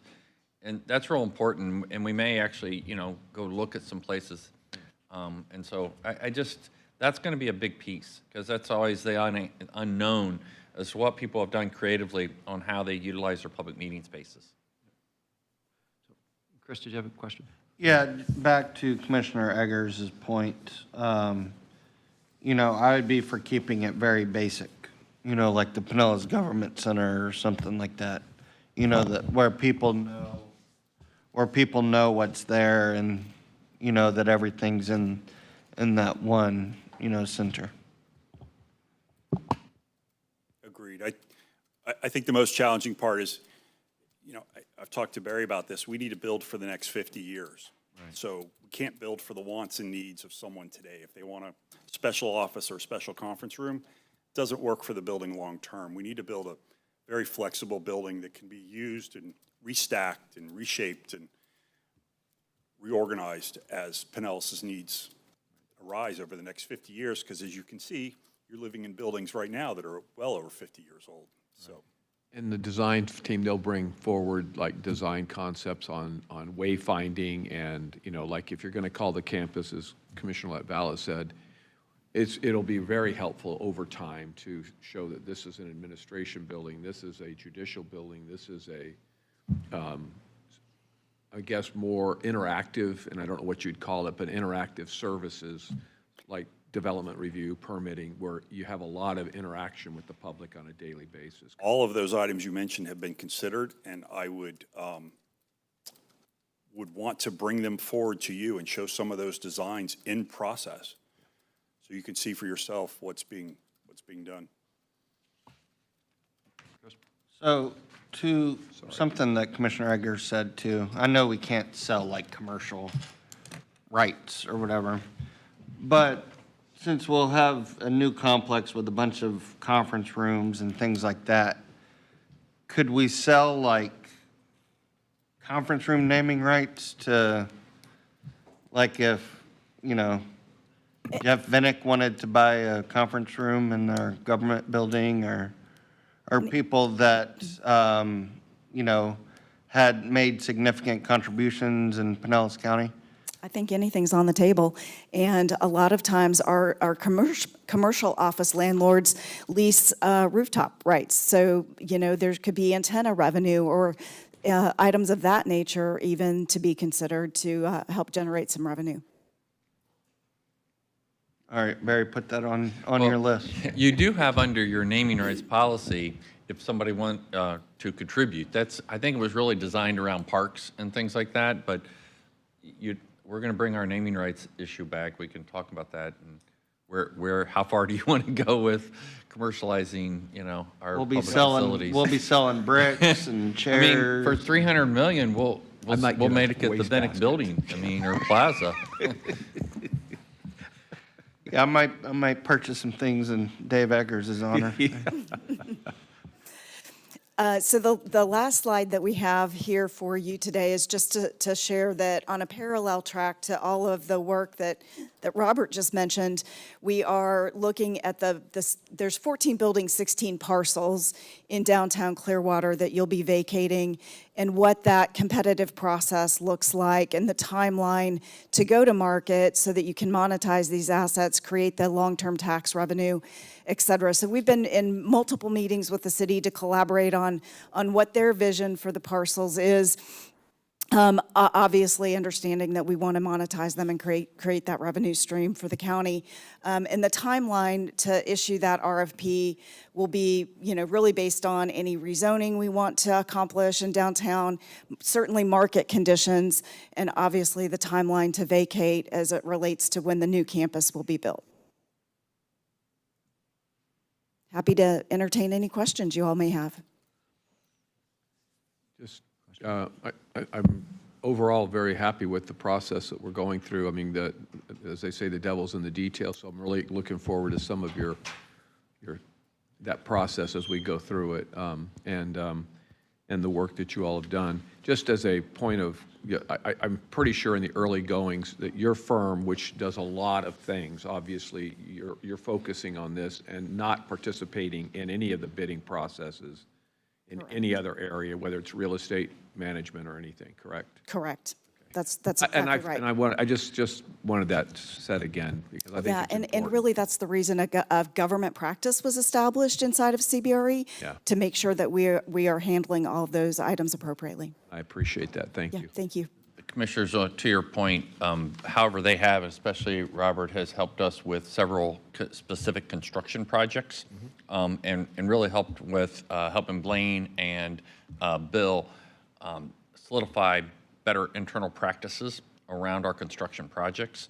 For instance, out at the Sheriff's Secure Entry Facility, they came in with a project that was over budget. Robert dug in as a task order for us, and brought that project back in line, and now we're outsourcing the oversight of the construction management and stuff. So we have used them on a couple other projects internal to the county. To your question. To that point, that we're comfortable with the competitive analysis on that as far as their services go. Oh, 100%. Okay. I just want to make sure that we're. But I just wanted to clarify in case you hear they did work over here. We did those on task orders separately, well below And I know, I appreciate that. They're not bidding on any of this work. Or the real estate stuff downtown or any of that. Yeah. Correct. Okay. Anyway, I just think you guys are doing a great job, and I just want to make sure it's clean and separate. And They've been amazing to work with. I mean, seriously, they've been just a real breath of fresh air. Thank you. Thank you. Thank you very much. Appreciate that update there. And Barry, just a question for you. So we would, as these contracts come online for design and then pre-construction management, we anticipate just paying for those with general fund, and then we would bond. Is that still the plan for the Correct. construction piece of it? Well, we have a capital fund where we've set aside money for this project. And so we'll use that capital fund to be able to pay for these before we go to bond, and either use that as, cash and draw that down, or pay ourselves back. We can do either way. What do we have in that capital fund now? Any idea? Well, these, after last October, probably less. I'm looking over to Chris, and he's typing away to try to get an answer for you. I think it was in the neighborhood of 30 or 40, 50 million, but a little lower than that. Well below the amount that we can pay for the design services and construction management contracts. Okay. Seems like it's a tourism-related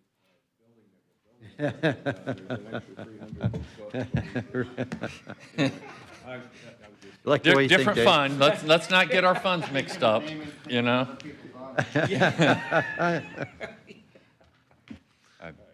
Those items I had for commissioners, except for agenda review, unless you have other questions. All right, we'll do an agenda review. Okay. let's go on.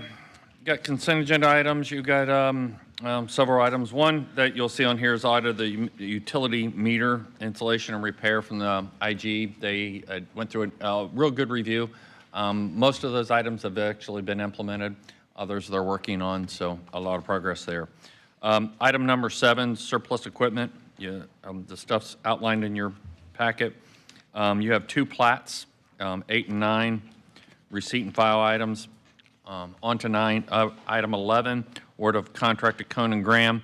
It's for the Oakwood Bridge replacement project. So this is they've been waiting, and so this project will be moving forward. This is the one that was found in default, so. Item 12 is joint funding agreement with U.S. Geological Survey. So this is a match. County contributes most of it, and then they provide a little bit. It's split up between different departments. Item 14 is public transportation grant. This is for the passenger terminal at St. Pete Airport, and FDOT provides a 50% of eligible cost. Item 15 is First Amendment to Mason Blau. This is for the North County Service Center, which is moving along. And this increases the contract based upon the additional work. This project's struggling a little bit. It's all budgeted, but they have additional work for the additional design and for the additional contract management. Item 16 is TDC, 5 capital projects that you're getting emails about. I don't know what you're talking about. So I'm sure you'll have a couple people speak on that, and I think you guys are familiar with those. It's item number 16, the CVB capital funding project. So did Commissioner Nowicki, yeah?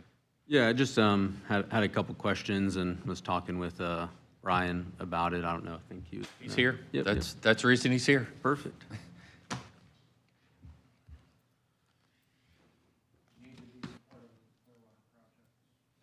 Nobody supports Clearwater more than District 3.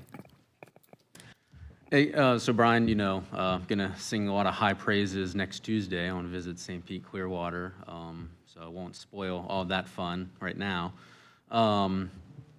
But you know, as we were talking briefly the other day of the scoring of the projects and the evaluation process, could you kind of just like walk through that a little bit? Sure. Yes, Brian Lowak, President and CEO of Visit St. Pete Clearwater.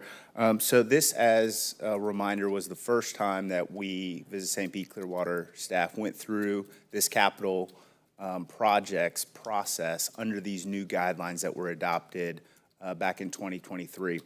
So we went through, and there were 5 categories that were established that these projects needed to be graded on. And we went through, we provided a score for each of the projects for each of those 5 categories. We then added up the total score from all those for each project, and that gave us a ranking of the projects. What we did was, from there, we had to figure out how do we turn these scores and these rankings into actual funding recommendations.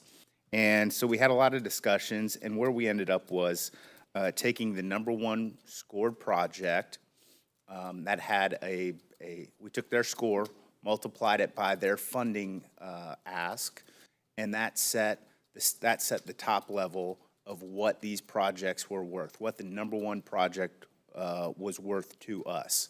We then worked backwards from there. Every other project moving down, we took the difference between their score and the highest score and applied that to the highest score's recommended funding amount. And we did that moving down with 2 exceptions. The 3rd highest ranked project actually asked for less than it would have been recommended for funding under this methodology. So we gave them their full ask. And then the last ranked project, we really struggled there. If we would have taken their score, the difference between their score and the first, and applied it to the top ranked funding amount, that would have been almost twice as much as the 3rd ranked project was going to be receiving funding. And we weren't comfortable with that, so we looked to figure out a way that we could provide a recommended funding amount for that lowest ranked project. And the reason it was difficult is because that project actually asked for more than anyone else. So we didn't want to essentially make it that the more you ask for, the less your score matters, the more money you're going to get. And this was an approach that we identified and determined accomplished the objectives of the program, and we're extremely comfortable with. Yeah, so my, only concern, to the board is that, I thought, it wasn't kind of my understanding of looking at the evaluation process and the TDC guidelines, that wasn't really explained, that they'd be, like the bottom 2 would be ranked differently. And so I thought, maybe for this round, just equally apply that scoring methodology across all people that requested their amounts, just so it kind of levels the playing field. And because kind of in my opinion, it feels like, you know, the goalpost was kind of changed, like, hey, here's the scoring, here's the valuation, but since you're the last two, we're going to change how you two are rewarded compared to everybody else. So I just think it would be, you know, if we're treating everybody equal, to apply that same scoring methodology, and Brian and I talked about that, like the Chihuly, instead of being recommended 1.135 million.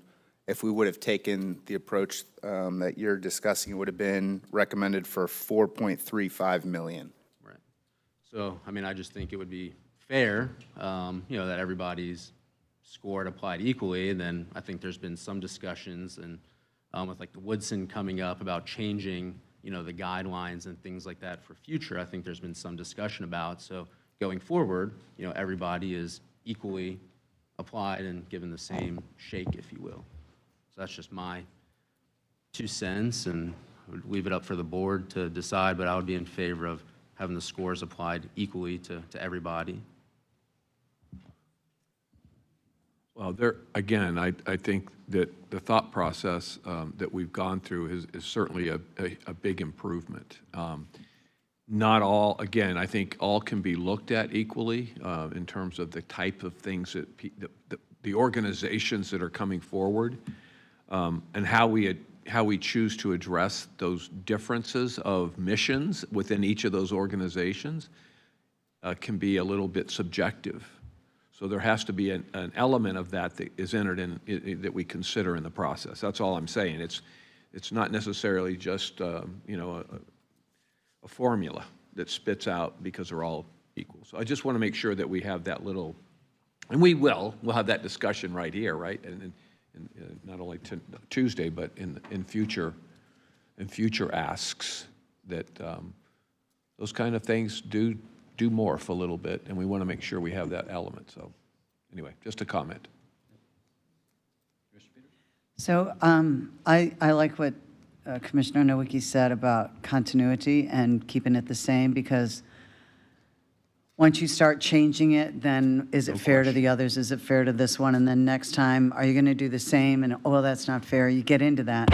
But, you know, and I had mentioned at the strategic planning that when we invest big into buildings and such, I think that we need to start looking at these investments as partnerships and assets that the county can use. So let me give you an example.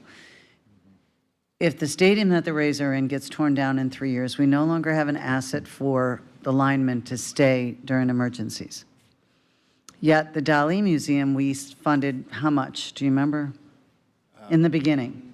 Not anything yet, but you guys approved. No, I meant in the very beginning when they built it. Do you remember how much we spent? How much? A couple $100,000. Okay, I thought we spent more than that. But I think if we look at, like the Dali building's a Cat 5 building, can that be an asset in emergency that we can place something there, right? We're building a rec center because we need an asset.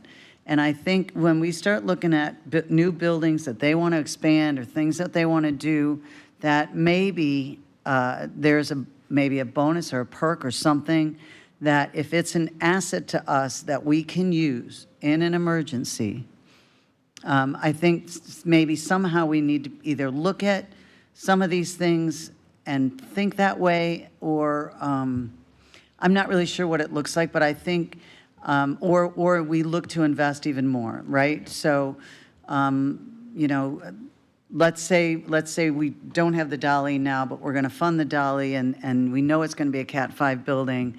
Then within that contract, we also include something that we can use in an emergency. We can use that facility at some kind of level.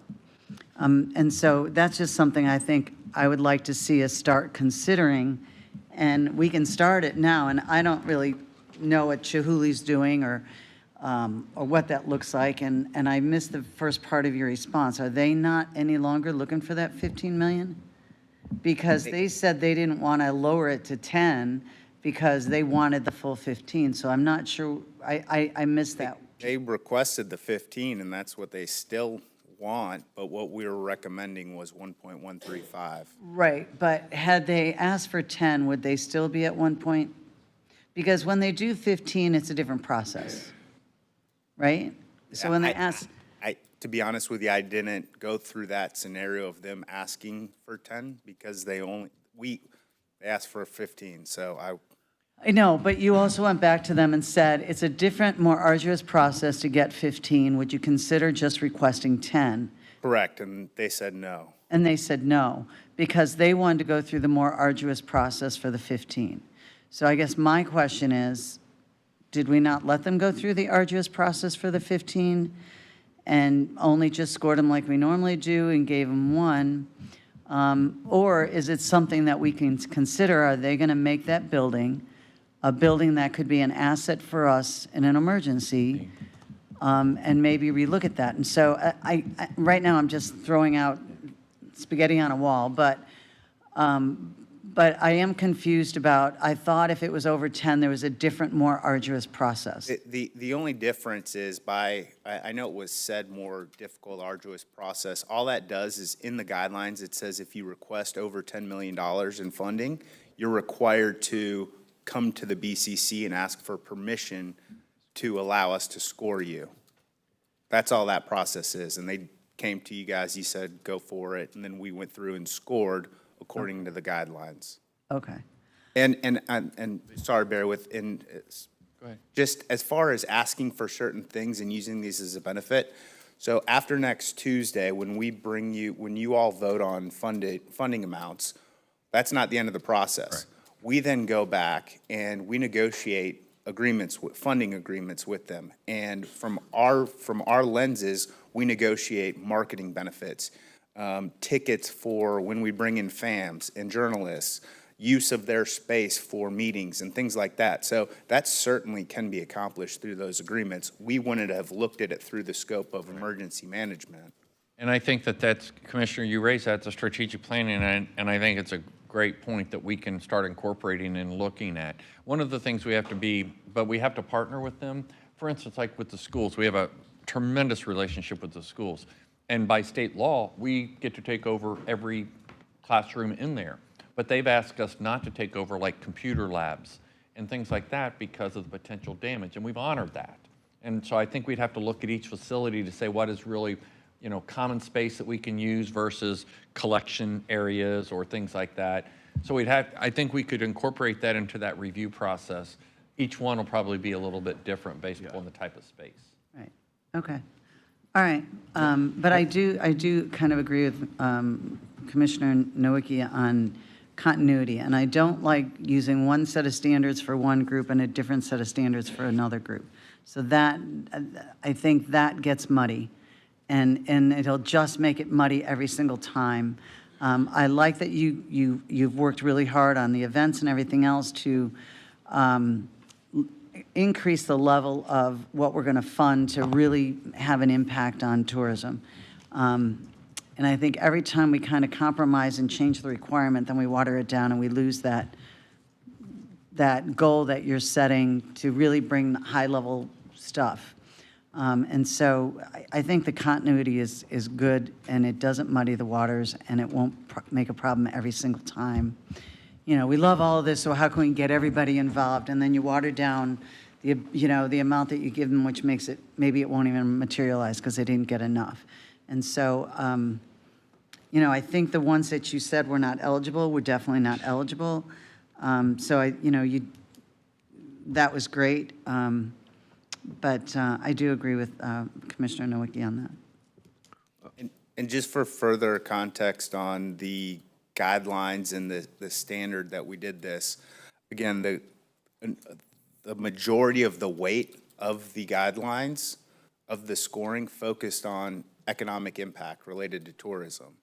And so when you look at these projects, that one was the incremental economic benefits that would be realized by this project were far below any of the other projects. And so that's what was in our thinking on, if that's a majority of the guidelines and the criteria and the scoring, we weren't comfortable recommending more funding for a project that was clearly last in the economic impacts.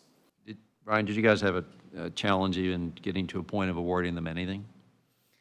Yeah, I mean, the scoring, it was far below the others. There was a big break there. And when you looked at those 10-year incremental economic benefits that were purported by them, they were a distance behind all the others. And we struggled with how do we justify funding the project and placing a value on it. And so we wanted to go somewhere where it was above $1, but not 2.5 million, which was the lowest score for a project whose 10-year incremental benefits in every category were at least 4 times as large. That's what kind of concerns me with sort of lobbying from the dais, so to speak, on these funding amounts that have been approved by the TDC. Is what does that do upstream? Now does, ADC Moore come back and say, wait a minute, we have more economic impact than this project does, so we should be funded at a much higher level. I remember when we had the DALI come before us, and it was just, we didn't really have a process at that point, so it was a nonstop lobbying effort, right? And, by the time the consultants got up to talk to about us, we'd been lobbied so hard, we almost already had made a decision. It was almost a moot point. So I like the fact that we have a process this time, and we can talk about what that process looks like. If we want to change that going forward, I think we can certainly do that. I'm uncomfortable making that change right now, suggesting that, we don't like the process the TDC went through or staff went through. I'm just inclined to take the recommendations and kind of move forward, and then talk about the process. If we want to change that going forward, let's do that. That's my opinion of it. And I was going to say almost exactly the same thing. I think the consistency is really important from year to year, no question about it. But, this group changes its thought process individually and as a group, and we're going to get new commissioners on board and over the years, and those things will change from time to time, and I don't think we should have any aversion to that out of cycle, so to speak. I mean, we're here because of a process, which I think it was so much better this time. So anyway, I don't want to beat it to death. And I will note, the first thing we're going to do after next Tuesday is work with our consultant to kind of go through, now that we've gone through the process once, look for things that we can improve upon. I already know of some, and we're going to talk to the TDC, have that conversation with them, and also each of you, so that now when we go through round 2, it's even better. It's an evolution. And you're doing these capitals every 2 years? Right now, that's what the current guidelines say. And that may be an area that we can look at. That says maybe there's a separate path for certain things that shortens the window. But anyway, appreciate that. Thank you. For the board, I mean, I just think for that continuity, it's important, to be equal, and that, as Brian and I talked about, that, zeros were given for like geographical locations, so it's almost impossible. It's impossible to get 100. So like when you're looking at, these numbers, only one of them got a 5 for the geographical location, and they all were just given zeros. So it's like you're almost like impossible to even get what you ask for just solely based off of that inherent policy of everyone except for one getting a 0 for geographical location. So I think, and to avoid lobbying or changing requests, to your point, Chair, if we did have a continuous policy that would avoid any sort of back and forth to say, hey, these are the values, this is the formula, this is it. There is no other subjectivity, sadly. I just think when you add subjectivity, it kind of goes down a dangerous slope, and I would just like to see everything uniformed, whether that's, we could start now and then going forward. And I think, I'm not advocating, I'm very fiscally conservative to give Chihuly 15 million or anything like that. I'm just saying, hey, give them the same chance as everybody above them that was scored differently than them. That's all I'm asking for. So I'm just saying score them and grant them the same, that literally everybody else above them. And they had a choice. They had that choice to do that. Well, no, the only thing, my had a choice. understanding was 15 million was come in front of the board. That's all. Right, so, Do we want to allow that request? That was all. right, but I don't think they're given the choice to be given the same recommended funding based off the scoring equally. They're not going through the same recommended amount as the previous others. They're being recommended based on a different formula than everybody above them. Again, the game rules up front were the same for everybody, right? I mean, But they're not being graded by those same rules. Well, there's an economic impact difference, and that's why. Yeah, again, we use the same standards to grade each of these. It was just how do we get from that grade, that score, to an actual funding amount? And because they asked for so much more than the others, but scored last, we're in a difficult position on what do we do with that? I mean, the reality is, the recommendation could have been 0. Correct. Right, but how you got 1, 2, 3 recommended amount, that same recommended formula wasn't applied to the last person.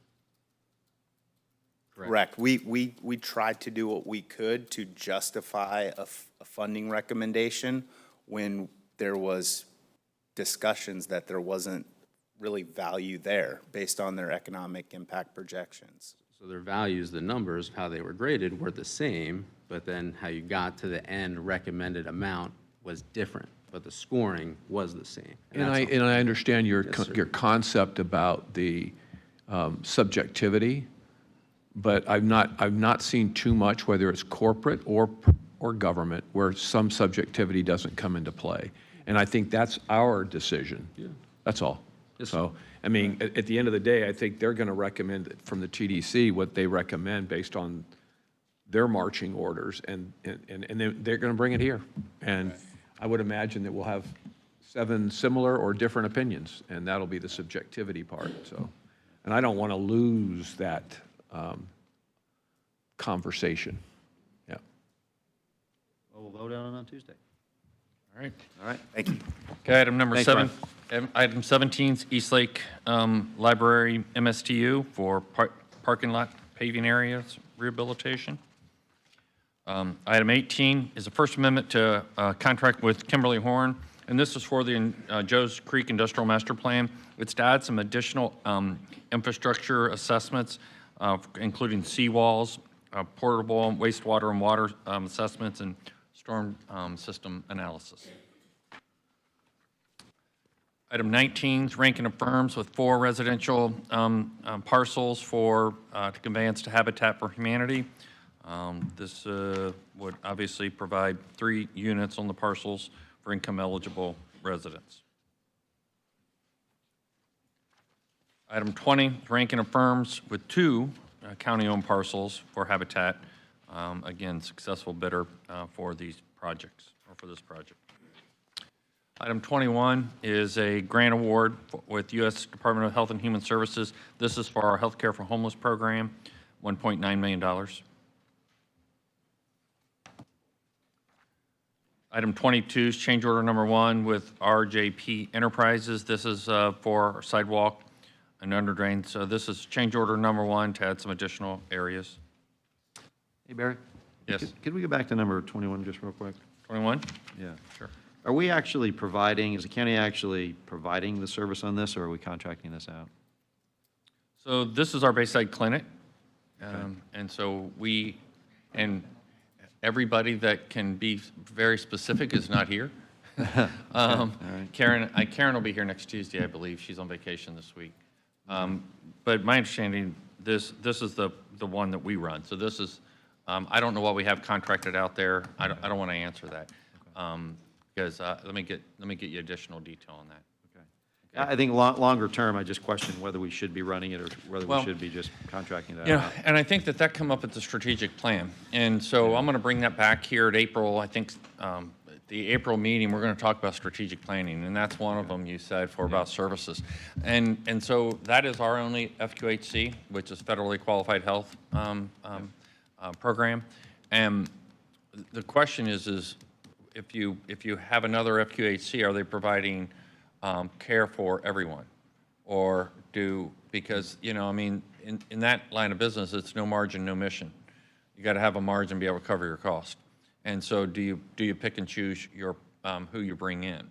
And that's, I think, the evaluation that we would need to go through to make sure that at that spot, a very vulnerable spot and population group, to make sure that we're getting like services. In the past, they've talked about that, and it wasn't necessarily like services.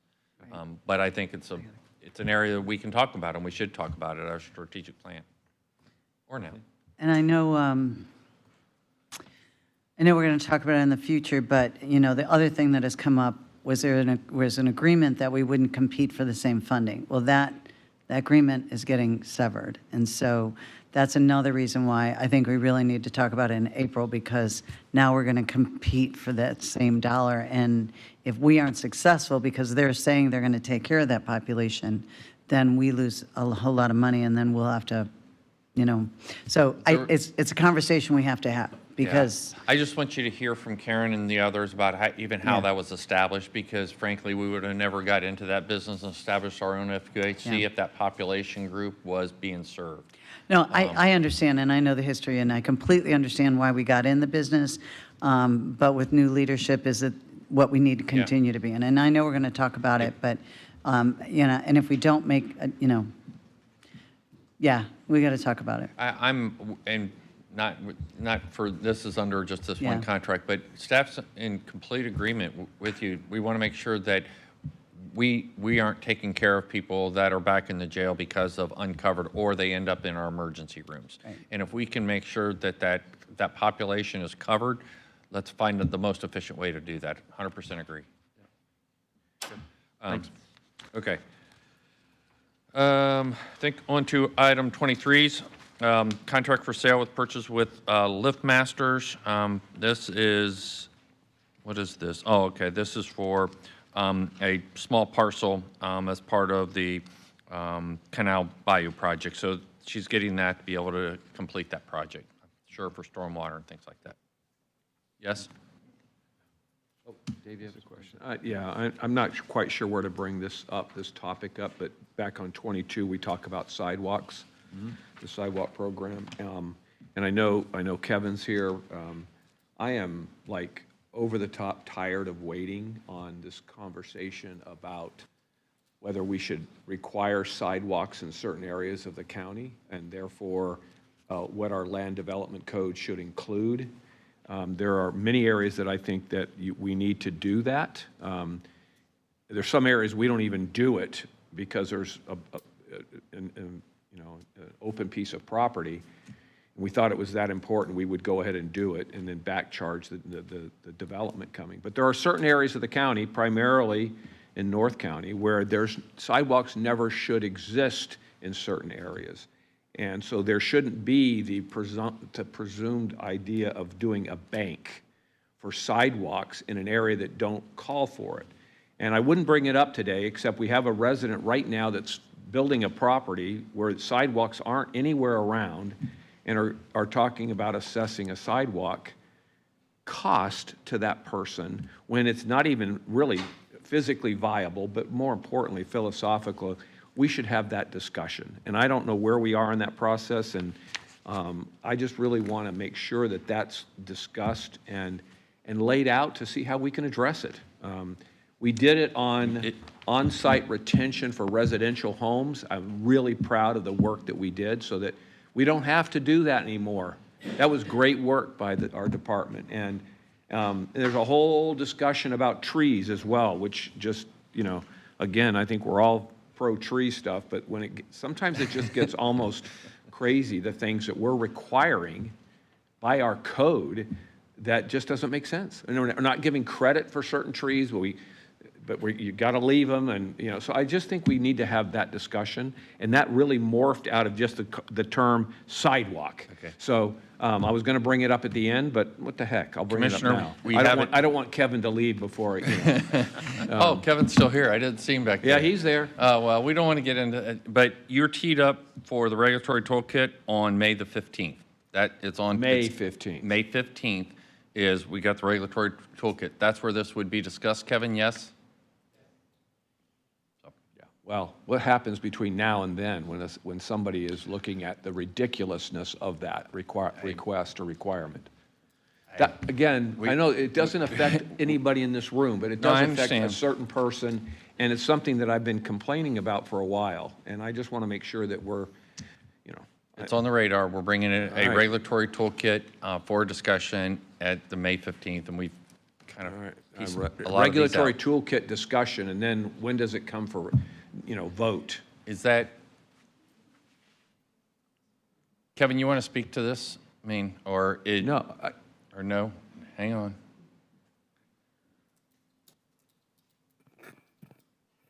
Good morning, Jill Silverboard, County Admin.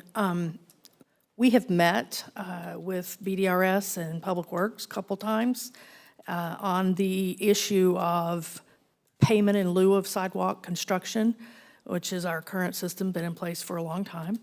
But that is an administrative process that we're looking to tweak. Kevin's folks are actually coming up with some ideas right now, so I could brief, it's actually in your report for tomorrow, from me to you.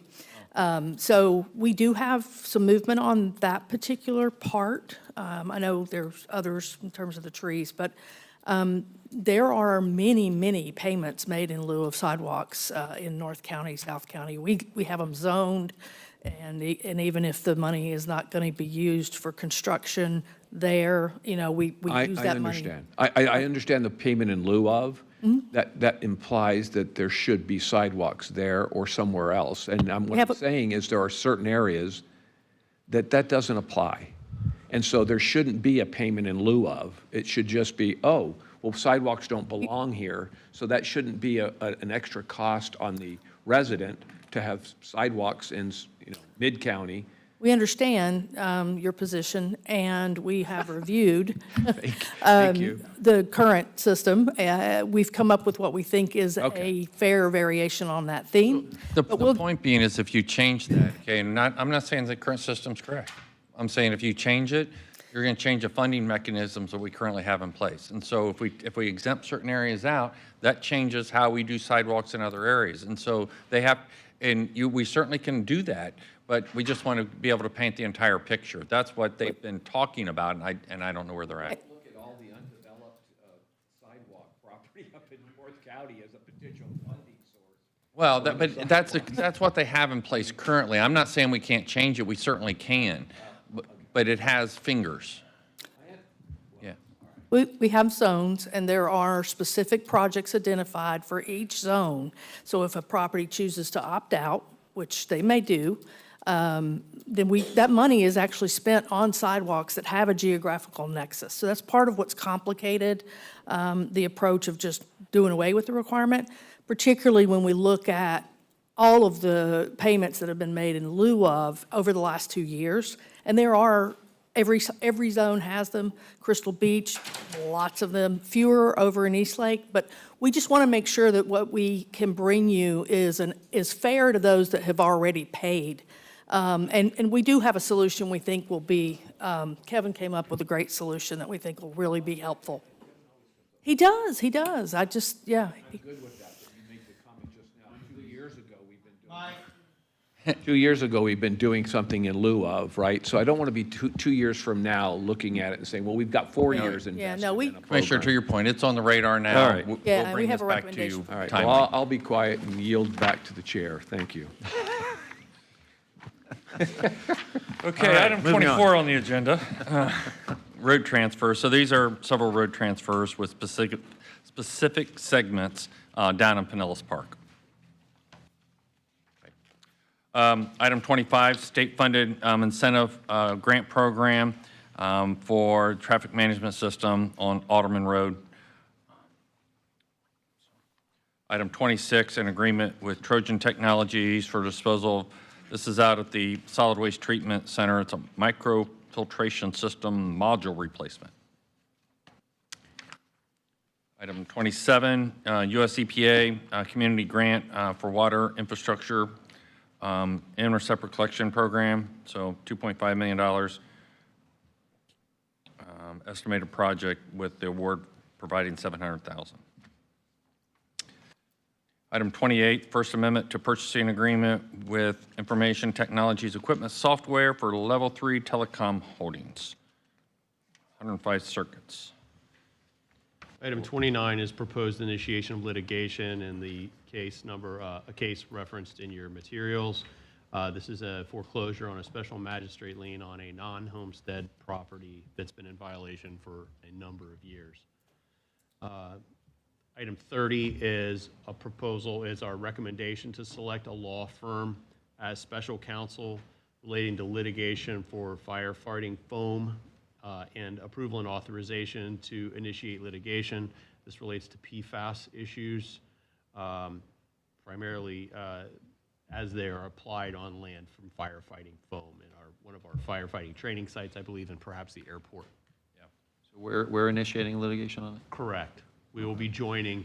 It's class a action? large litigation, and we'd be selecting counsel that's already involved with that to move forward with that on behalf of the county.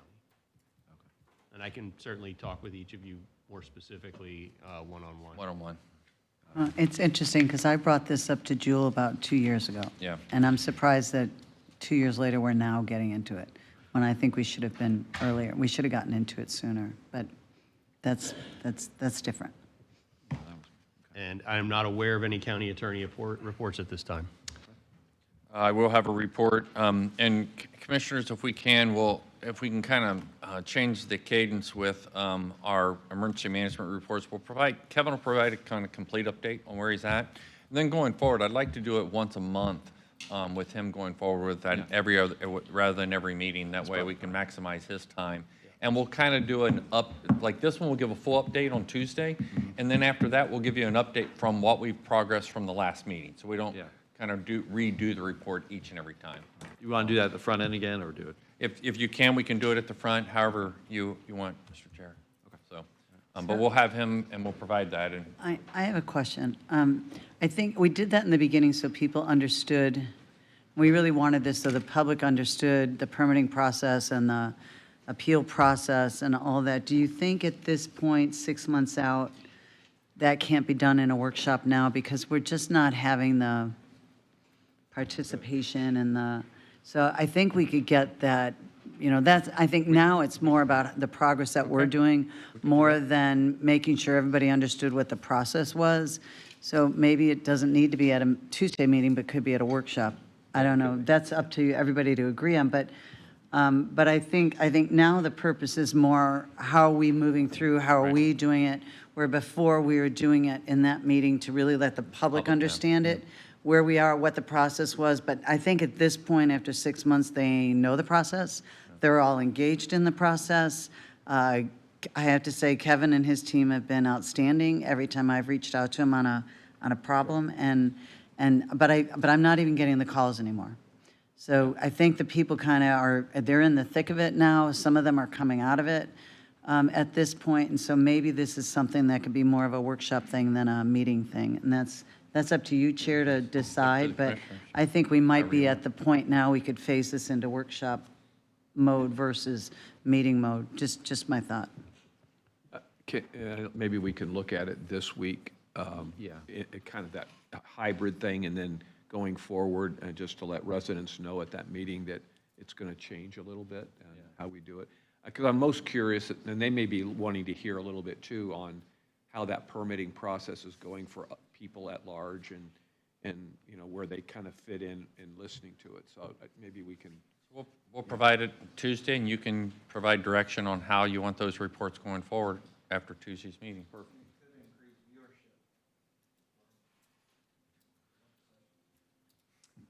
True. For this coming Tuesday, I say we just do it because we haven't met in almost a month. Yeah, no. But I agree, going forward, we could probably just work session it. Okay, so it'll be on for Tuesday. And I have some other items, but item 33 is an appointment to the Educational Facilities Authority Board. You have approved 2 appointments. 34 is an appointment to Unincorporated Seminole Sports Association. 1 appointment. And County Commission new business. Under item 37, signature countywide plan authority, you got a map amendment for Tarpon Springs. Under 38, you have a TEFRA hearing for St. Mark Village. And 39, a request to vacate a portion of Roberts Road. And let's see, petition allows, this is within the Ennisbrook redevelopment project. And item 40, these are the land development code changes. This is the second of the two public hearings regarding the short-term rental. And then 41 is the short-term rental fees. And I want to thank Kevin for doing that great update that he emailed us a week or so ago on that, too. That was really good. And to that point, it was pretty clear what's being incorporated into the new agreement, and then there was a list of items below that for conversation purposes here, right? I'm assuming, for additional direction or additional things. Correct. Well, Kevin, you plan on presenting, correct? Yeah, and kind of doing similar, and you can provide an update on the things that were incorporated in based upon the direction from the commission at the last meeting, and then you can talk about the other items Yeah, that I you mean, want he to talk listed about. out other items that can be discussed and talked about, and whether we want to add to it or not add to it or anything else. And listen, I've continued, and I'm sure other commissioners have continued to hear from residents after our last meeting. They were encouraged. Yeah. But they just were following up with some details that I just want to make sure we talk about and consider here. Staff will list those out, but you may have others that Yeah. we don't catch, and that's No, fine. the And you ones can- that were listed out as additional for consideration. Okay, we have have been- those. Yeah, those have captured most of them. Okay. Yeah. The good thing about this, too, is that what I like is that, we're going to have a process that we can start collecting data, and then we can revisit this in 12 months, 18, and see what's working. Do we need to make further changes? So, Yeah, I think that's. so for anybody who's listening out there, this is not necessarily the final word. It's just a good step in the evolutionary process, so. That's all I have, Commissioners. Yeah. Commissioner Wicki, did you want to bring up your resolution here? Yeah, thank you, Chair. Good morning, Commissioner Steele. I think my aide sent you all an email last night about a resolution that I was going to bring up on Tuesday for new business to be considered. January 22nd, I toured East Lake Library and East Lake Park and Rec, and, was just very impressed by their facilities, their academic integrity, and the way they conduct business. And then Palm Harbor, also wanted to reach out to, show me their beautiful library and Park and Rec facilities. So I went to the Palm Harbor Library last Friday, and when walking through the library, the adult section, Bernie's Bistro, which is very nice, the little cafe there, the teen section, and then, I get into the children's section, 0 to 12, and start noticing, the promotion of sexual identity, transgender isms, pamphlets that are promoting Planned Parenthood, links to abolish prisons, just very social and political, ideology that definitely are not values that I think should be promoted in the children's section, especially above the picture books of 5 and under. And so, doing some research, I found the Pinellas County Ordinance, I guess 8528, which, maybe I misdrafted some ordinance or something like that. But to where it's my understanding that, this board has the authority to establish by resolution reasonable rules and regulations for the operation of the program, specifically the library. And so I think, there's been, watching county commission meetings in the past and the news, it seems like there's been discussion of, some inappropriate material that's going on at Palm Harbor Library. And so I think, my resolution doesn't, ban any books. It doesn't, take a hardline stance on eliminating any sort of books for people to get. But it says in the children's section, there shall be no promoting of any artwork, displays, pamphlets, posters of any sort of sexual identity or gender ideology So, I'd love for the board to read it. It also addresses their strategic plan, which has core values listed as diversity, equity, and inclusion.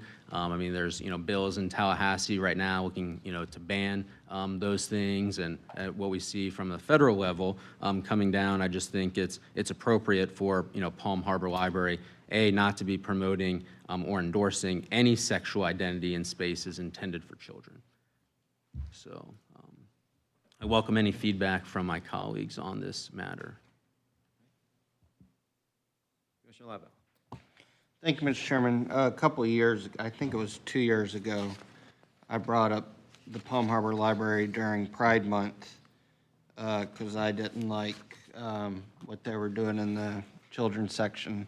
And I didn't really care what they did in the adult section or even in the teen section, but they went way beyond in the kids section. And the majority of my colleagues agreed. And I don't necessarily want to speak for them, but as I remember, they agreed with me. And, there was some, issues with FICSA and so forth. And the director at that time retired or left or whatnot, and then a new person came in. And that year, I tried to go after it through the budget process to kind of get their attention. And I didn't have the votes then, and but if I remember, it was, I believe, 4-3, or 3-4.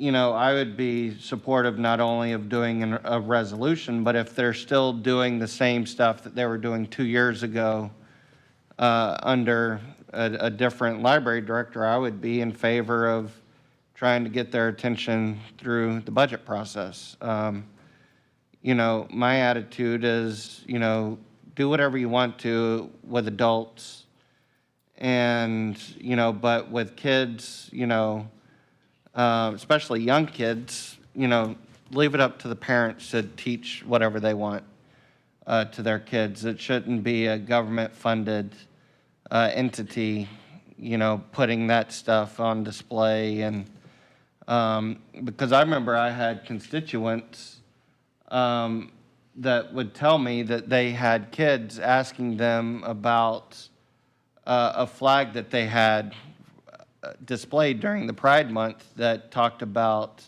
pansexuals and different other gender identities and, things like that, that then the parents had to, answer for their 5-year-olds because that literally was in the section that it was in at the time. And so, if Palm Harbor Library is still doing the same stuff that we're doing 2 years ago, I'm all in favor of us taking a look at that. And I frankly think that FICSA has been out of control for a few years. So. Oh, goodness. Well, I'm not sure how far I want to get into the discussion today, but I appreciate Commissioner Latvala, expressing opinions about the library a couple of years ago in my district, and I know the at-large folks are countywide, so they certainly have. Anybody has a right to, in this board, to express an opinion about anything. I mean, I certainly have my share of opinions about St. Petersburg, and it's not my district either. So I welcome those comments, and I really appreciated actually the discussion that we had a couple of years ago. And I quite frankly agreed with the children's section. I don't think there's anything that belongs in the children's section that gives any rise to that. I mean, parents can certainly have opportunities. They take their kids in there, and if there's some things they want to ask about, there's folks in there that can help direct a parent to that information and share with their kids. And so I'm supportive of that. I'm also equally supportive of keeping the effort of the library and the folks that work there in the teen section and the adult section. And the only reason I talk about the teen section that way is because there are, again, I'm not an expert in it, but if we can avert any kind of issues related to bullying or sexual identity, that folks that are teenagers that wrestle with. We can affect their health and you know, save somebody from taking their life one day about something that's so, I mean, teenagers go through a lot. So if we're separating the teenagers and the adult section and we're just talking about the kids section, I certainly support that. I did that a couple of years ago. I think that's the right thing to do.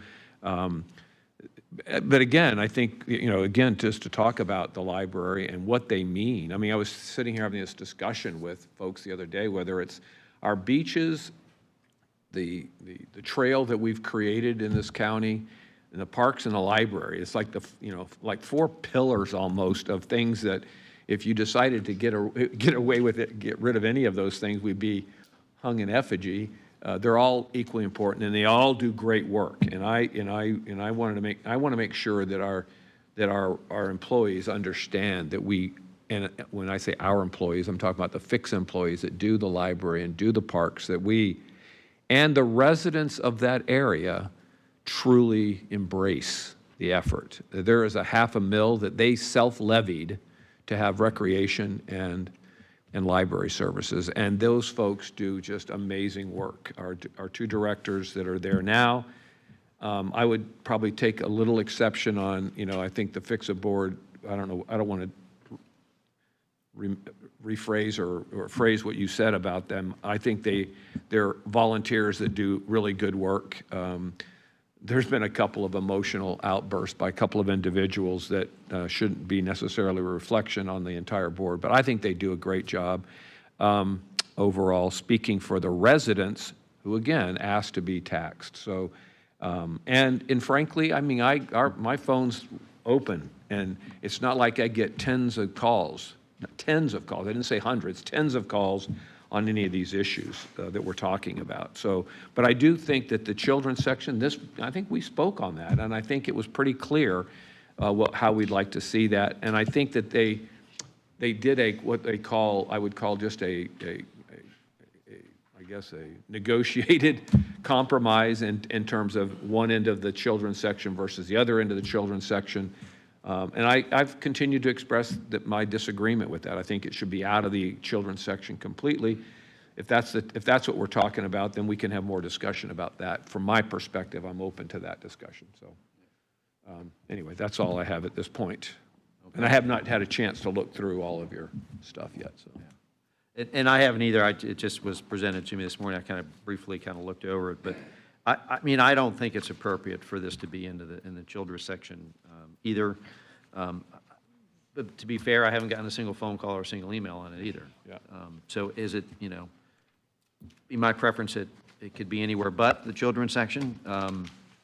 You know, does it rise to the level of needing a resolution? I don't know. Maybe it does. Maybe it doesn't. You know, I'll have to read over it. Open to the discussion. So. Yeah, thank you, Chair and Commissioner Watval and Vice Chair Eggers. Yeah, I mean, again, this you know, resolution just, you know, strictly prohibits the promotion of any sexual identity in the children's section. So it could be anywhere else in the library, or any books that are there are available. We're not, you know, this resolution doesn't target any materials related to those topics. It's just saying, hey, we're not going to promote those topics solely in the children's section. And so, you know, if maybe there's a general consensus, you know, I could, you know, work with legal on some drafting issues in the resolution, and then bring a solid legal resolution back to the board for approval. And from my perspective, separating children's section out from teen sections out from adult section. Yeah, it just says solely children's Okay, I section. just want to make sure that, because I don't know, teens are, sometimes they're young adults and sometimes they're children. So I just want to make sure that we're separating those 2 groups away from what you're talking about. Yes, sir. Okay. All right. Anything else? All right. I guess we're done then. We're adjourned. We'll see everybody on Tuesday. Have a good weekend.